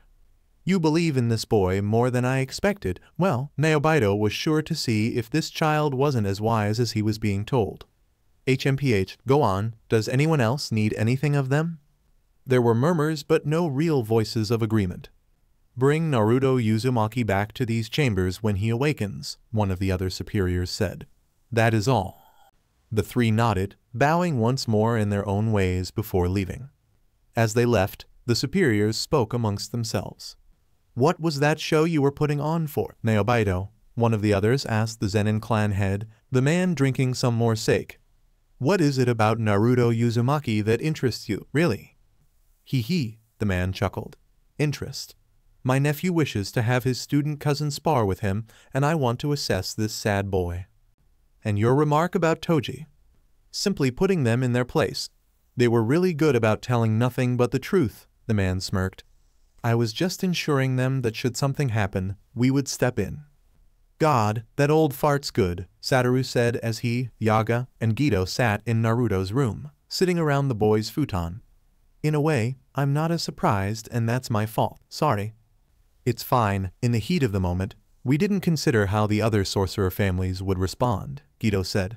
For now, though, he knows more than others would. He's curious about Naruto and most of us know that he's gonna meet him without a problem. It seems so, Yaga said. For now, we'll have to follow through on our words and the superior's wants. When Naruto awakes, we'll give him a day to truly realize what's going on before taking him to meet them and then prepare him to meet Naobito. That's about all we can do, Satoru said, looking down at his cousin. God, you're asleep and somehow making things complicated, he chuckled as Geto hummed before looking at something with a raised brow. Huh? He reached out before pulling Naruto's Shikigami talisman out from his pocket, the item glowing. What the heck? Satoru and Yaga blinked, looking at it. What's happening? Is he communicating? Or is it Sage? He asked, easily using the boy's name for his Oni Shikigami. Satoru took off his glasses. What? He blinked in confusion, reaching out for the talisman and taking it from Geto. He flapped it. Come out, Sage. The tag glowed before a burst of smoke released Naruto's Shikigami, Sage. And the Oni child looked different. Where before, he only had a head of spiky white hair, now he had a few sideburns, crazily enough, and a furry collar. Above his closed eyes, his horns had gotten bigger, too, while he was now a bit taller. What the heck? Yaga blinked, the Shikigami turning to him before bowing. The man's form leaned forward in disbelief as the Oni child's eyes opened. And they found a shocking mandala within his left pupil. Sir, the creature spoke, startling them. What? You can talk? Geto asked in disbelief as the Shikigami nodded, alarming him more. Wait, no, stop. You understand me. Of course, Master's knowledge was passed on to both me and Kira, the Oni child said as Yaga stared in disbelief. That smart idiot probably didn't say anything because he was in a rush. Hee, Satoru blinked before snickering a bit. Huh, you got a mouth on ya, huh? I was given life and Master would never forsake me having my own quirks, the creature said with a smirk as Yaga choked. And, yes, pleased to meet you, our creator. What exactly did Naruto's positive energy do? Yaga asked him in disbelief. You're alive, he said in awe as Sage nodded with a smile. Master's positive energy is like cursed energy, it can have qualities to it, all positive energy does. His comes with the ability to enhance life and stuff, the Oni said as Geto blinked. Enhance life? He asked. There was another word, I think, it started with a V or something. Vitality, Yaga said as Satoru grinned. Naruto's positive energy enhances life itself for lack of a better phrase. Is that what you meant? Yerp. The big man smiled a bit at the energy in the spirit. Master's power is special in that it comes from things like the core of all life. The three men's eyes widened. What do you mean? Is that the reverse of the limitless? Satoru asked. I think so, the Oni said. The thing is, the core of all life isn't some weird all thin like limitless, Geto snickered as Satoru slumped. The core of all life allows Master's positive energy to have its lifey element. I guess it is like limitless, Yaga corrected for the spirit. The thing is, looking at it like this, limitless is like a doorway to energy that can be composed between infinity and negative infinity. Think of it like a second power source that he pulls from by exchanging cursed energy. Like a library, Geto said. So, in Naruto's case, core of all life is different. It's like Kool-Aid, Satoru said with a shrug. If Naruto's positive energy is like water, core of all life mixes with it and gives his positive energy a life-enhancing element. So, with three-tailed mandala, he can use that energy into a blessed technique, he grinned. Okay, having his powers down more accurately helps in thinking on how he can get stronger, haha. So, Sage-kun, are you imbued with core of all life? Yaga asked. Yeah and nah, the man smiled at the childish Oni's wavy hand. The thing is, Master's power helps give us souls based on his info from the blood. We are connected.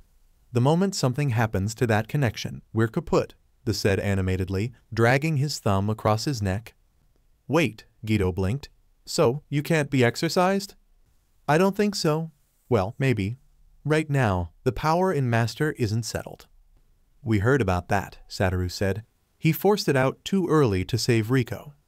And now, the other 40%, our super technique, our super tech, can't be used, the Shikigami said, getting a nod out of the three.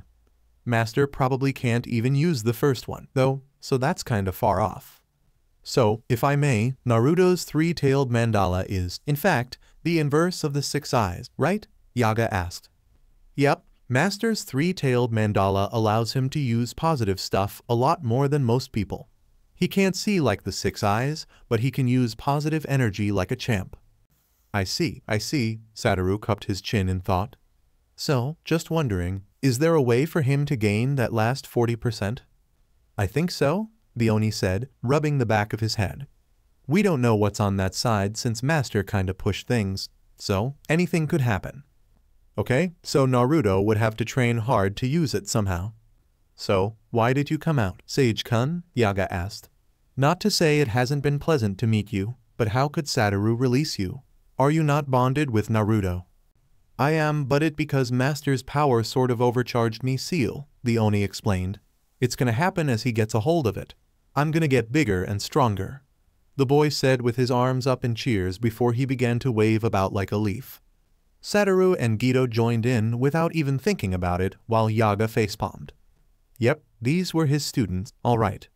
The following day, now sitting in the Uzumaki home's backyard, underneath a curtain, Satoru started laughing as Riko flopped around and down. Damn it, the girl whined, head dropping, her tail large foxtails going limp. It's fine, Riko, Yuta said with a small smile, coming over and brushing the girl's fur from her forehead. You're learning, this isn't exactly something we thought you could do, she said with a nervous smile as the fox's head raised. Yes, Riko the kitsune raised her head, her size that of a small car's and her fur black with a slight sheen to it. With a new golden Magatama necklace around her neck, the kitsune girl looked annoyed with herself. So, this is new, Guido said with a look of disbelief. She's a fox. Yep, Shoko said with a grin. Turns out, there's something to Naruto's power you might not know about. Let me guess, it has a vitality-enhancing element. Huh? Shoko gawked as he rubbed the back of his head. We learned something interesting yesterday, trust me, it's gonna be good to put together everything we all learned. After watching Riko try her best for another half an hour, the group came together to sit by the pouting kitsune. Gah, I'm so bad at this, the girl whined, sulking on her side. Why can't we just go back to learning normal cursed energy stuff? I kinda had a knack for it. Because too much build-up makes you transform, Riko-chan, Yuta said as Yaga, Satoru, and Guido shot her a look. When Riko tries to push her limits, this happens, she told them as the girl groaned, Kuroi rubbing her nape. It's fine, it's only been 2 weeks, Riko, the caretaker said with a smile. You're still new to all of this. Ugh, maybe Naruto could turn into a giant fox, I wouldn't doubt it, the big fox said flatly as Satoru started laughing again. Well, Kurama did say that he might have some extra appendages due to the amount of positive energy in his body. Dead ass? Satoru asked as he abruptly stopped laughing. Well, I mean, it seems controllable if you're an example, he smirked as she grumbled. Fox parts? Yuta asked with a shine in her eyes, Riko shooting her a flat look. And not to say it'd be good it's just, she tried to defend herself, Kushina chuckling nervously at the idea. Oh boy, she said. Well, maybe it'll be unnoticeable. Minato smiled kindly at her and she slumped. Of course not. Why did I ask? There's hope in all our hearts, he said. So, what is Riko capable of? Yaga asked with a raised brow at the now literal fox girl. And are we sure this is controllable? Well, from what we've tested so far, Yuta began, even in her more humanoid form, she's got enhanced physical skills and senses, she said kindly to the huffing fox gal. Still, she's not used to walking on all fours yet. Riko can conjure cursed energy, Kuroi said with a smile. But she's still new to all of it and she can't stop it from immediately going all out. That's how we found out about this situation, she added, patting Riko's head. When she's pushing her output to the maximum, Riko's form undergoes a transformation. Satoru smirked, crouching to the girl's head level. Is it full on? Or is it partial outside of the tail and ears? He chuckled as she huffed. I don't know, I can't control my cursed energy that well yet, she pouted, somehow doing it well despite her vulpine state. Is it supposed to be so hard? For you uncultured individuals, he began as she rolled her eyes. Yes. For blessed beings like myself, nope. Bite me. Nah, that's more in your doghouse now. The look on her face had him cackling. The sheer amount of offended Riko felt wasn't to be underestimated. Yeah, no, I am not a fan of you, she said with a dropped jaw as Shoko snickered. Ignore him, he's an idiot, she said with a smirk. 2 weeks later. 2 more weeks passed so easily that it almost felt unreal. Mostly because, there, at noon, in Naruto's room. He awoke with a hilarious appendage. The boy sat up, heard Satoru's laughter, and groaned before laying back down. Goddammit, he groaned as he felt the feeling of something on his rear end. Why? Naruto jumped to his feet before rearing for the thing behind him. The laughter around him grew as he felt what had to be a monkey's tail and hit his knees in horror. Oh no, my life is over, he said like it really was, getting picked up and hugged by his laughing mother. What did I do to deserve this? Naruto wondered to the world at large. Satoru and Geto rolled along with Riko in laughter. Kuroi and Yutahime wore looks of wonder and adoration. Shoko and Yaga took pictures. His parents just chuckled a bit as he scrunched in on himself. Damn it. 5 minutes of laughter later, Naruto sat between his grinning parents while the others just looked slightly amused. Satoru was just taking pictures even now. Oh my god, this is great, the GOJO clan head said with a look of euphoria. I didn't think life got this good. Can we just seal him away? For like 100 years? Naruto asked flatly, long tail curling into a question mark he groaned more at. Why is it so bendy? It's fine, Yutahime said with the brightest of smiles that Naruto's eyebrow twitched at. Ni-chan, you're so obvious. That's neither here nor there. Well, how are you? Yutahime wanted to just cuddle the pouting monkey boy until she couldn't anymore. God, he was so cute. Ignoring all the laughing, Naruto aimed that particular jab at his grinning cousin. Great, like I had the best kind of sleep. Hee hee, it's probably all the positive energy in you. Shoko grinned as Naruto shot her an owlish look. God, you're such an icon now. I wish I liked what you meant by that, but I don't. It's fine, she snickered some more. So, there's a lot to inform you about. They stared in fascination as Naruto went through his 5th tray of food like it was normal. Ha, he let out a sigh of relief as wiping his mouth with a napkin. Thanks, Naruto said with a nervous laugh. God, I was super hungry. Where does it all go? Shoko asked in disbelief as Geto snorted. That's not fair. Do you know how many? Easy, easy, her fellow brunette snickered. God, that joke is not appropriate. For now, he's a growing monkey boy, Geto grinned as Naruto rolled his eyes. You're a young man, better? Easily. God, Naruto looked back at his tail that curled on command. I have no idea how I'm doing this, he said.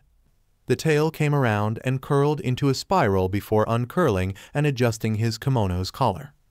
Yutahime was both squealing and sweat dropping. I guess you're a natural. I'm sure it comes and goes. So, with everything you told me. After that murder show? Riko asked in disbelief as Kuroi smiled. Ignoring that. Anyway, after everything you told me, I guess I'm in for once this gets out, Naruto said without missing a beat. Well, it might be put away able. He glowed gold for a couple seconds before the tail poofed away, much to his relief. Riko's head hit the table as Satoru started laughing again. Yutahime raised a brow at the calm-looking boy. So much easier. Naruto-kun, that was amazing. How? She asked him, looking surprised and yet intrigued. And could you help Riko with her own transformation?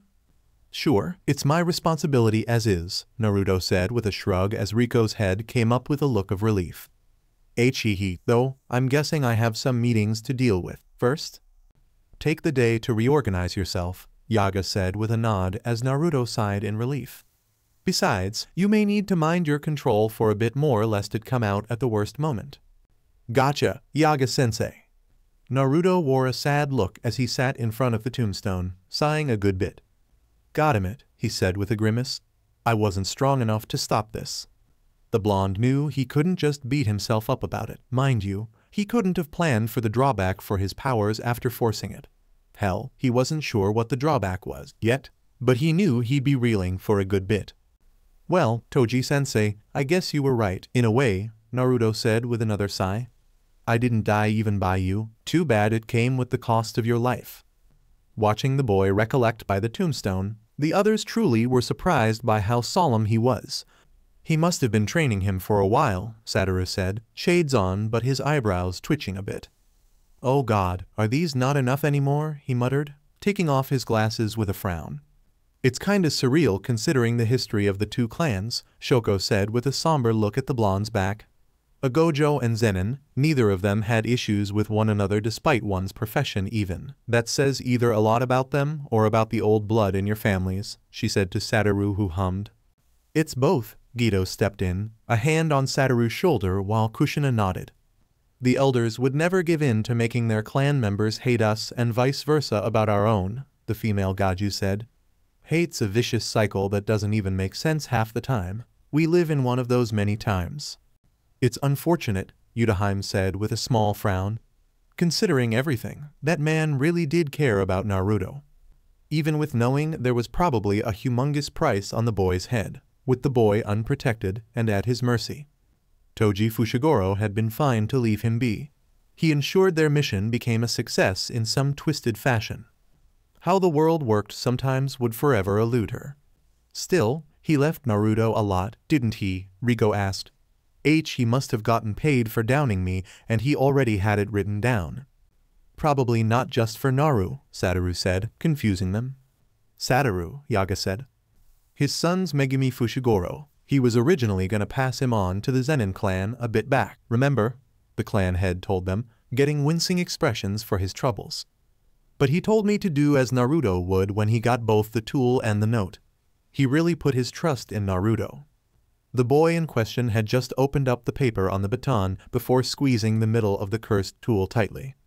They were all surprised to see that it extended into a staff. Wait, isn't that the Ryu Bang? Minato blinked in surprise. Where did he? Toji must have got that as a gift. Geez, Kushina said in surprise. That's one of the most valuable cursed tools known to man. Why? What's so special about it? Riko asked. It's the same one from the journey to the west, Satoru told her as she gawked while Kuroi looked surprised. Yep, it's an old one. Naruto twisted its shaft and the end of the extending pole expanded, making it a hammer. I don't remember that from Journey to the West, the fox girl grumbled. I mean, obviously, it's not going to be a one-to-one, Gito explained. But a lot of cursed tools from the days of Tenjin Sama's past were, at one point, considered to be legendary weapons. Hell, I'd bet that Sun Wukong was probably a cursed spirit someone tamed and took on a journey to the west, he chuckled. Life has a way of being odder and yet less odd than you think. Huh. Naruto tapped the weapon's pommel against the ground twice, the simple taps throwing up wind. All right, he whispered to the grave, holding up a half prayer as he bowed a bit. I'll see you tomorrow, Naruto said as the wind ruffled his hair back, the sound of chuckling leaving with it. Annoying old man, he turned away from the grave before walking back to the others. There's something we have to do after meeting with the superiors. One day later. Naruto adjusted his orange shiitake as his legs moved in his Jujutsu high uniform pants, some black ninja sandals on his feet. Walking with him were the trio from last time, Satoru, though, now bearing a black blindfold instead of his usual sunglasses. We sadly don't know what they'll want from you, Yaga said as they stood before the chamber door. So, prepare for anything. Gotcha, Naruto nodded, adjusting his shiitage's collar, a small toad shikigami sitting within it. Let's do this. They walked through the door, doing as the trio had done last time. Walk past the candles, stopped by all the superiors, and bow. Welcome, Naruto Uzumaki, came the voice of one of the screens. You seem to have been away for a time. I barely woke up, sir, Naruto said with a shrug. I didn't plan on being knocked out. Be that as it may, you seem to be important to someone. Toji-sensei, they meant, but Naruto wouldn't give himself away. Who? Naobito Zenin, the blonde blinked. He desires to meet you, and we'd like to know any information from your mission to now that you remember. Naruto blinked again before shrugging. He retold the details of the mission from his memory, obviously keeping out specific details but giving basically all of it. By the end, there was murmuring all about. I see, one of the old biddies said. And what do you think of Tenjin-sama's situation? The four males were confused. What? I'll never be able to accept we lost life in the end of it all, Naruto said, eyes closed in thought. I think that if things had gone well, there should have been a way to allow Tenjin-sama, or whoever Hesh will be by that point, to be able to live a normal life. That's about what I expected of a child. There's no greater honor, boy. More of such things were passed about as Satoru frowned a bit, combing his hands through his hair. What annoying old bastards, he thought, eyes going to Naruto and his calm expression. What will you do? Geto thought the same. They're likely still going to be treating him like a child, which, sadly, wasn't the worst thing that could happen. But respect's a long way from here. Yaga prepared to clear his throat, but Naruto stepped forward without prompting. And then opened his eyes. The area was soon covered in pressure. It was instant. It didn't last. It wasn't really noteworthy to all who had combat experience, but it gained their attention. That's all he needed. Just because I'm a child doesn't automatically make whatever you think is right, right? He said simply and fully, getting an offended air from the group of superiors. You cared so little about a person's life you're supposed to be protecting that you call honor as if Amanai-san would have chosen to do this.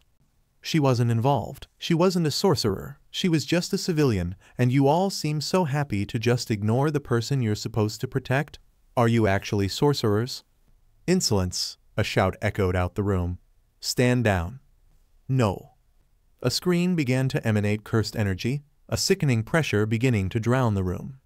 Naruto stepped closer to that person without hesitation before standing right in front of it. Things change, he said without remorse, leaning forward in a taunting manner. Change. Actually live the world you seem to think you have a hand in protecting. Guess what? Naruto grinned as Satoru snickered. You don't, but I do. There was sputtering as the cursed energy dropped and was replaced by disbelief. I'm well aware you've all been around for probably thousands of years, Naruto joked. Geto facepalmed, but a grin formed. Damn kid. But things change. Your clans have, the world has, tradition has, the blonde continued.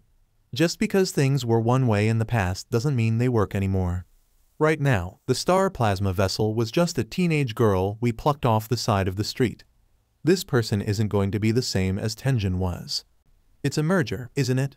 Do you honestly think Tenjin at that point is going to be the same person? I can bet each of you have noticed at least one small change in him since he was just a normal sorcerer. That he was even the slightest bit different from the stories, tales, scrolls, and books you all would have studied to try to understand him. There were murmurs about as the blonde turned around and walked back to his place at the center of the room before facing them all. When the time comes and things change, you guys are going to be playing catch-up, Naruto said simply. We, the Jujutsu High sorcerers, won't, he grinned as Yaga hummed softly. We're going to keep changing because we understand how the world is going to change. We're not the people of Heian, the merchants of Edo, or even the citizens of Japan 30 years ago. We'll accomplish our missions using what comes our way, whether it's an inherited technique, a new skill, a new tool, anything. What about you? What are you going to do when change hits us like a train? There was more silence that was followed by murmurs. When clan heads are like this guy, he gestured to the grinning Satoru. What exactly do you plan to do? That got more worried emotions around the room, Yaga running his hand down his face as Geto smiled pleasantly. He just weaponized Satoru as a person who knew the next generation were so wicked. HMPH, there was a huff and grimace. Your insubordination mars your points. A bit, but you wouldn't have considered them without it, Naruto said simply. Right? You're dismissed, all of you, leave our chambers. The boy and the three bowed one last time before leaving, the blonde boy walking to the front of it all with a calm smile on his face. Phew, that went well, Naruto said with a bit of a laugh before Yuta began to stretch his cheeks. Well? She nearly shrieked as Kushina chuckled in the background with Minato and Satoru. Young man, you were seconds away from being executed. Mit wmazen thmt be mad, Naruto said as she kept on pulling on his cheeks. Yuta let out rapid breaths before letting out one last long one, letting his cheeks wap back together. Oh, he groaned as Guido laughed a bit. I had a decent idea of what I was doing. A decent idea? He jumped back while holding his cheeks. Yuta stomped over and grabbed him. She screamed into the boy's stomach like he was a throw pillow, the boy looking so confused. Ha! She put him back down and walked to the side of the room where some tea sat. Ha! Time for some tea. I owe her another apology, Naruto said, but he took several large steps towards the grinning Satoru. But not right now, obviously, he added on just as quickly. Kushina smirked at him. You should know better than anyone that making a lady angry is bad for your health. Not everyone can have their instant panic button like Satoru, she said as the young man in question gasped. You think I'd hide from her? He said, offended. Excuse me? Yuta eyebrow began to twitch. GOJO. Come on, it's all peace vibes ac, he began to say before finding a hot tea bag thrown into his mouth. Watching the strongest spit out the tea bag and start gagging made Naruto's day a lot better. Hehe. The following morning, Naruto and Satoru prepared to leave under the watchful eye of Yuta. Just don't get into more trouble, please, she asked Naruto. I can't plan for him, she said, pointing at Satoru. So, be the voice of reason he clearly needs. HMPH, the young man pouted, and she shot him a look. It's fine, I promise. We're just gonna go and see about this address, Satoru said with a cupped chin. I shall return, my L. She walked away before he could even finish, leaving the man wheezing. Let's get going, Romeo, we're burning daylight, Naruto said with a grin, dressed as he was the day before when he met the superiors, but with a new white and orange cloak over his shoulders, the article of clothing folded multiple times at the bottom for growth. All right, let's do this. Let's do this, the man self-cheered as Naruto followed behind him. They had a Megumi to find. A day later. Their travel had taken some time, the two finding themselves in places they weren't familiar with, and then they had to catch their rides and follow Toji's clues. Still, one hotel room and G-maps later, and they were there. Just in time to catch a certain kid as he got home in a rather crappy living area. He was around Naruto's age, if not a bit taller, with fair skin, pale green eyes, oddly long eyelashes, and spiky dark blue hair. Wearing a black t-shirt, black shorts, shoes, and a backpack, he shot the two a look. Hiya, you're Megumi-kun, yeah? Satoru said as his face twitched. Who are you and why is your face like that? The boy, Megumi, asked. Naruto facepalmed at Satoru's look of utter annoyance before stepping forward. Sorry, ignore him. He's seeing a ghost, Naruto said quickly, the boy looking at him oddly. Is your hair dyed? Huh? Oh, this? The blonde chuckled, pulling on his single white strand. Nope, I'm actually related to this guy, he gestured to the still oddly faced Satoru. Look, okay, there's a lot we'd like to actually talk to you about if you don't mind. Megumi, came a call from above. The two boys looking up to see a girl leaning out over a rusty-looking metal balcony. She was a bit older than Megumi, but younger than Naruto, with fair skin, long dark brown hair with two long bangs, and brown eyes, wearing a cream-colored blouse, a long black skirt with some patches in it, and some slippers. She grinned down at him. Is that a friend from school? She gasped before running into their apartment. One. She opened the stairwell door with a big grin. Minute. She cheered with a bright expression that Naruto blinked before chuckling at. You don't dye your hair, do you? Nope, all genetic down to this bit, Naruto grinned again. Goodness, the world really is full of so many kinds of people. They wanted to talk to us, I guess, about Dad? Megumi said unsurely, looking at the surprised Naruto. The slightly older boy smiled a sad smile, something that surprised the younger male but kept him a bit transfixed. Yeah, I do. Sitting in a living room that was honestly well taken care of, sitting on a clean but patchy couch, Naruto nodded to the two. So, well, your dad's not just a normal person, Naruto began as the two sat in little plastic chairs in front of him and the now normal-faced Satoru. What'd I miss? The man asked like he'd snapped out of a daze. Ignore him, that's what most of us do. Tsumiki Fushiguro, she'd introduced herself, grinned a bit at that while Megumi stared at the blonde in confusion. How can he look so sad but be happy? Megumi wasn't sure what to make of this other kid in front of him. He never hung around with other kids at school, he didn't have time, and he never really played with the kids in their rundown complex. But something about this kid in front of him made him think he was so mature, so different compared to their mother and father. Please, continue, Tsumiki said with a giggle. Okay, so it's like this, Satoru intercepted easily as Naruto rolled his eyes. Tell me, you two, what do you know about the world? He asked cryptically. Have you guys seen any weird things in the city before? Naruto clarified. Think of it like, guys like this one, the boy pulled out his Oni talisman. A single command brought Sage out, surprising the two children. What? They said in surprise, staring at Sage as he crossed his arms with a sagely nod. Satoru took all of 2 seconds to realize something. You control those things in the plaza? Megumi asked the blonde who blinked before shaking his head. Wait, you can see them, Megumi? Tsumiki asked, surprising Naruto. Wait, Tsumiki-chan, can't you see Sage? He asked her, the girl blushing a bit but looking at the Oni child. I can see this guy. His name's Sage? She asked, looking surprised. I didn't know Megumi had seen them before.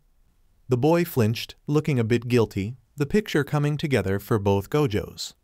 Ah, you didn't want her to know, did you? Naruto asked with a sheepish expression. Sorry, he apologized, bowing to the boy who looked surprised but sighed.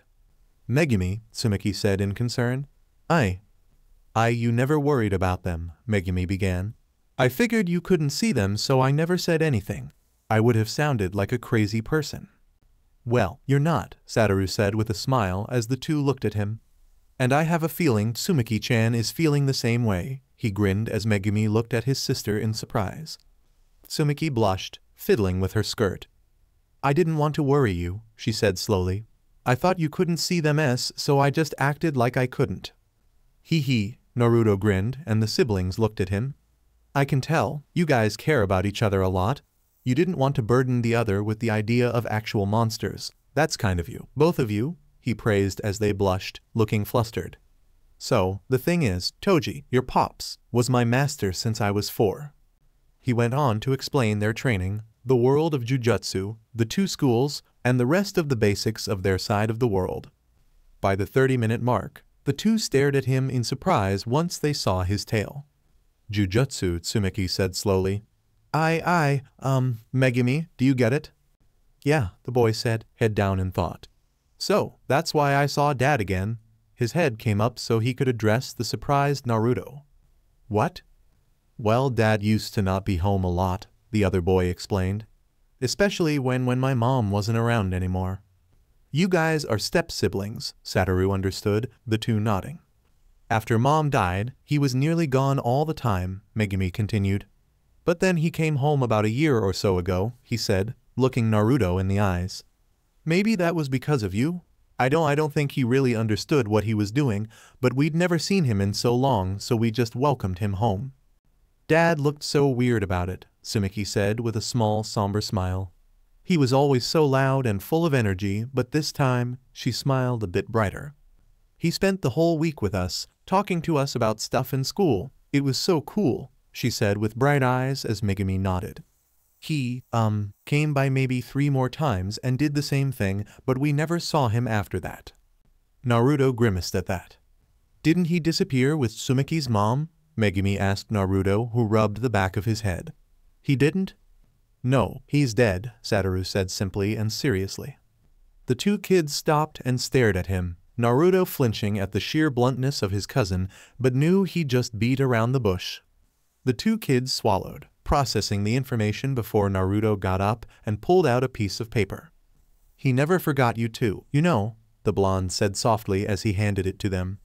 He gave it to me along with a sort of master-to-student present. I'm sure, among all else, he meant for this to go to you too. He let them take the paper and read the information. A bank account? Tsumiki said, the girl biting her lip. Megumi blinked, looking down at his shaking fist, surprised. He'd always thought of his father like a stranger. The man's recent year-long return hadn't changed that much about that, so why did he feel so sad? I don't know your living situation in full, but I can guess, Naruto said simply with determined eyes. And if you guys want, would you guys want to stay here or come with me? He asked them as Satoru whistled. I'd expected it, somewhat, he said to his cousin who grinned, the siblings looking at him in shock. I had guessed it'd be a last resort, but now, knowing the mom ain't around, this would be something you'd do without hesitation. Of course, Naruto said before focusing back on the siblings. I live in Kyoto with my parents. You guys would probably be dealing with some tough situations even with my family, but we can work together and do our best, he told them with clear eyes. In a way, as his student, you guys are my responsibility, too, Naruto grinned. Megumi's eyes widened at the sight of that grin. He wanted to know about it, that grin. How could someone be sad but have such a grin? If we go, what will happen to Tsumiki? He asked, hands still shaky but eyes absolute. Will she be happy? With this kid? Definitely. Satoru grinned a bit and Megumi shot him a flat look. Hey, now, grins are also my speciality. Not really, the boy muttered, but Satoru held his heart as if shot, Tsumiki giggling a bit at his dramatics. Then, please, help us, Megumi said to the two. I want to make sure Ni-chan is happy. I know she'll be happier in a full home. Sheesh, already considering who her next husband'll be. Huh? Tsumiki burned bright red as Megumi rubbed the back of his head. I never said that, he pouted a bit as Naruto chuckled nervously. But if she wants... Megumi. I'm just thinking of you, Ni-chan. Watching the girl fumble and fluster in embarrassment had Naruto chuckling. Well, if you guys are fine with it, how about you get the things you want to keep and come with us to our hotel room, Naruto asked. If you want, we can wait and tell your school and stuff that you'll be moving out. Megumi considered the boy's questions with a hum as his sister burned up. All right, it's only polite, he said. Usually, kids your age would love to be out of school, Satoru chuckled before nearly tilting sideways at Megumi's response. But school's fun. You are a first grader, right? A week later. They sat on the train heading back to Tokyo Jujutsu High. The Fushiguro siblings stared out the train windows at their shrinking in the distance old city. We're really leaving, the boy said slowly, eyes growing a bit hazy as he just stared at it. A hug from his side had his sister pressing the side of her head to his, the boy relaxing almost instantly while biting his lip. Naruto simply crossed his arms as he shot the siblings an understanding smile while Satoru leaned back in his seat. You're really trying to take on the Zenin clan, I'm noticing, the older Gojo said as Naruto blinked before humming. Yeah, in a way, call it looking out for my belated mentor, Naruto began with a determined gaze out the window. The system can't change with people stuck in the old ways. Tradition gives us our foundation, I won't deny that, but we need more. We need to experience life and make our own decisions to become the person we're meant to be. I just hope I'm not running headlong into trouble with those around me getting dragged or dragged in. HMPH, you're not, and don't forget, most of us are older than you, ya brat, Satoru said, ruffling his cousin's hair, eliciting a smirk out of Naruto. You're right in that the new generation has to change things, but don't forget, all us old dogs can learn new tricks. We just need the right stimuli. You're 18. Your point? They laughed a bit at that, chatting about the little things and/or his future training. So alright folks, that's all for today. Stay tuned for part 3. Do subscribe, like and share for more such videos. Also check out the story and author Nasha Rei-Kun on FANFICTIONnet. Press the bell icon to be notified first on release. See you in the next video. Till then, goodbye.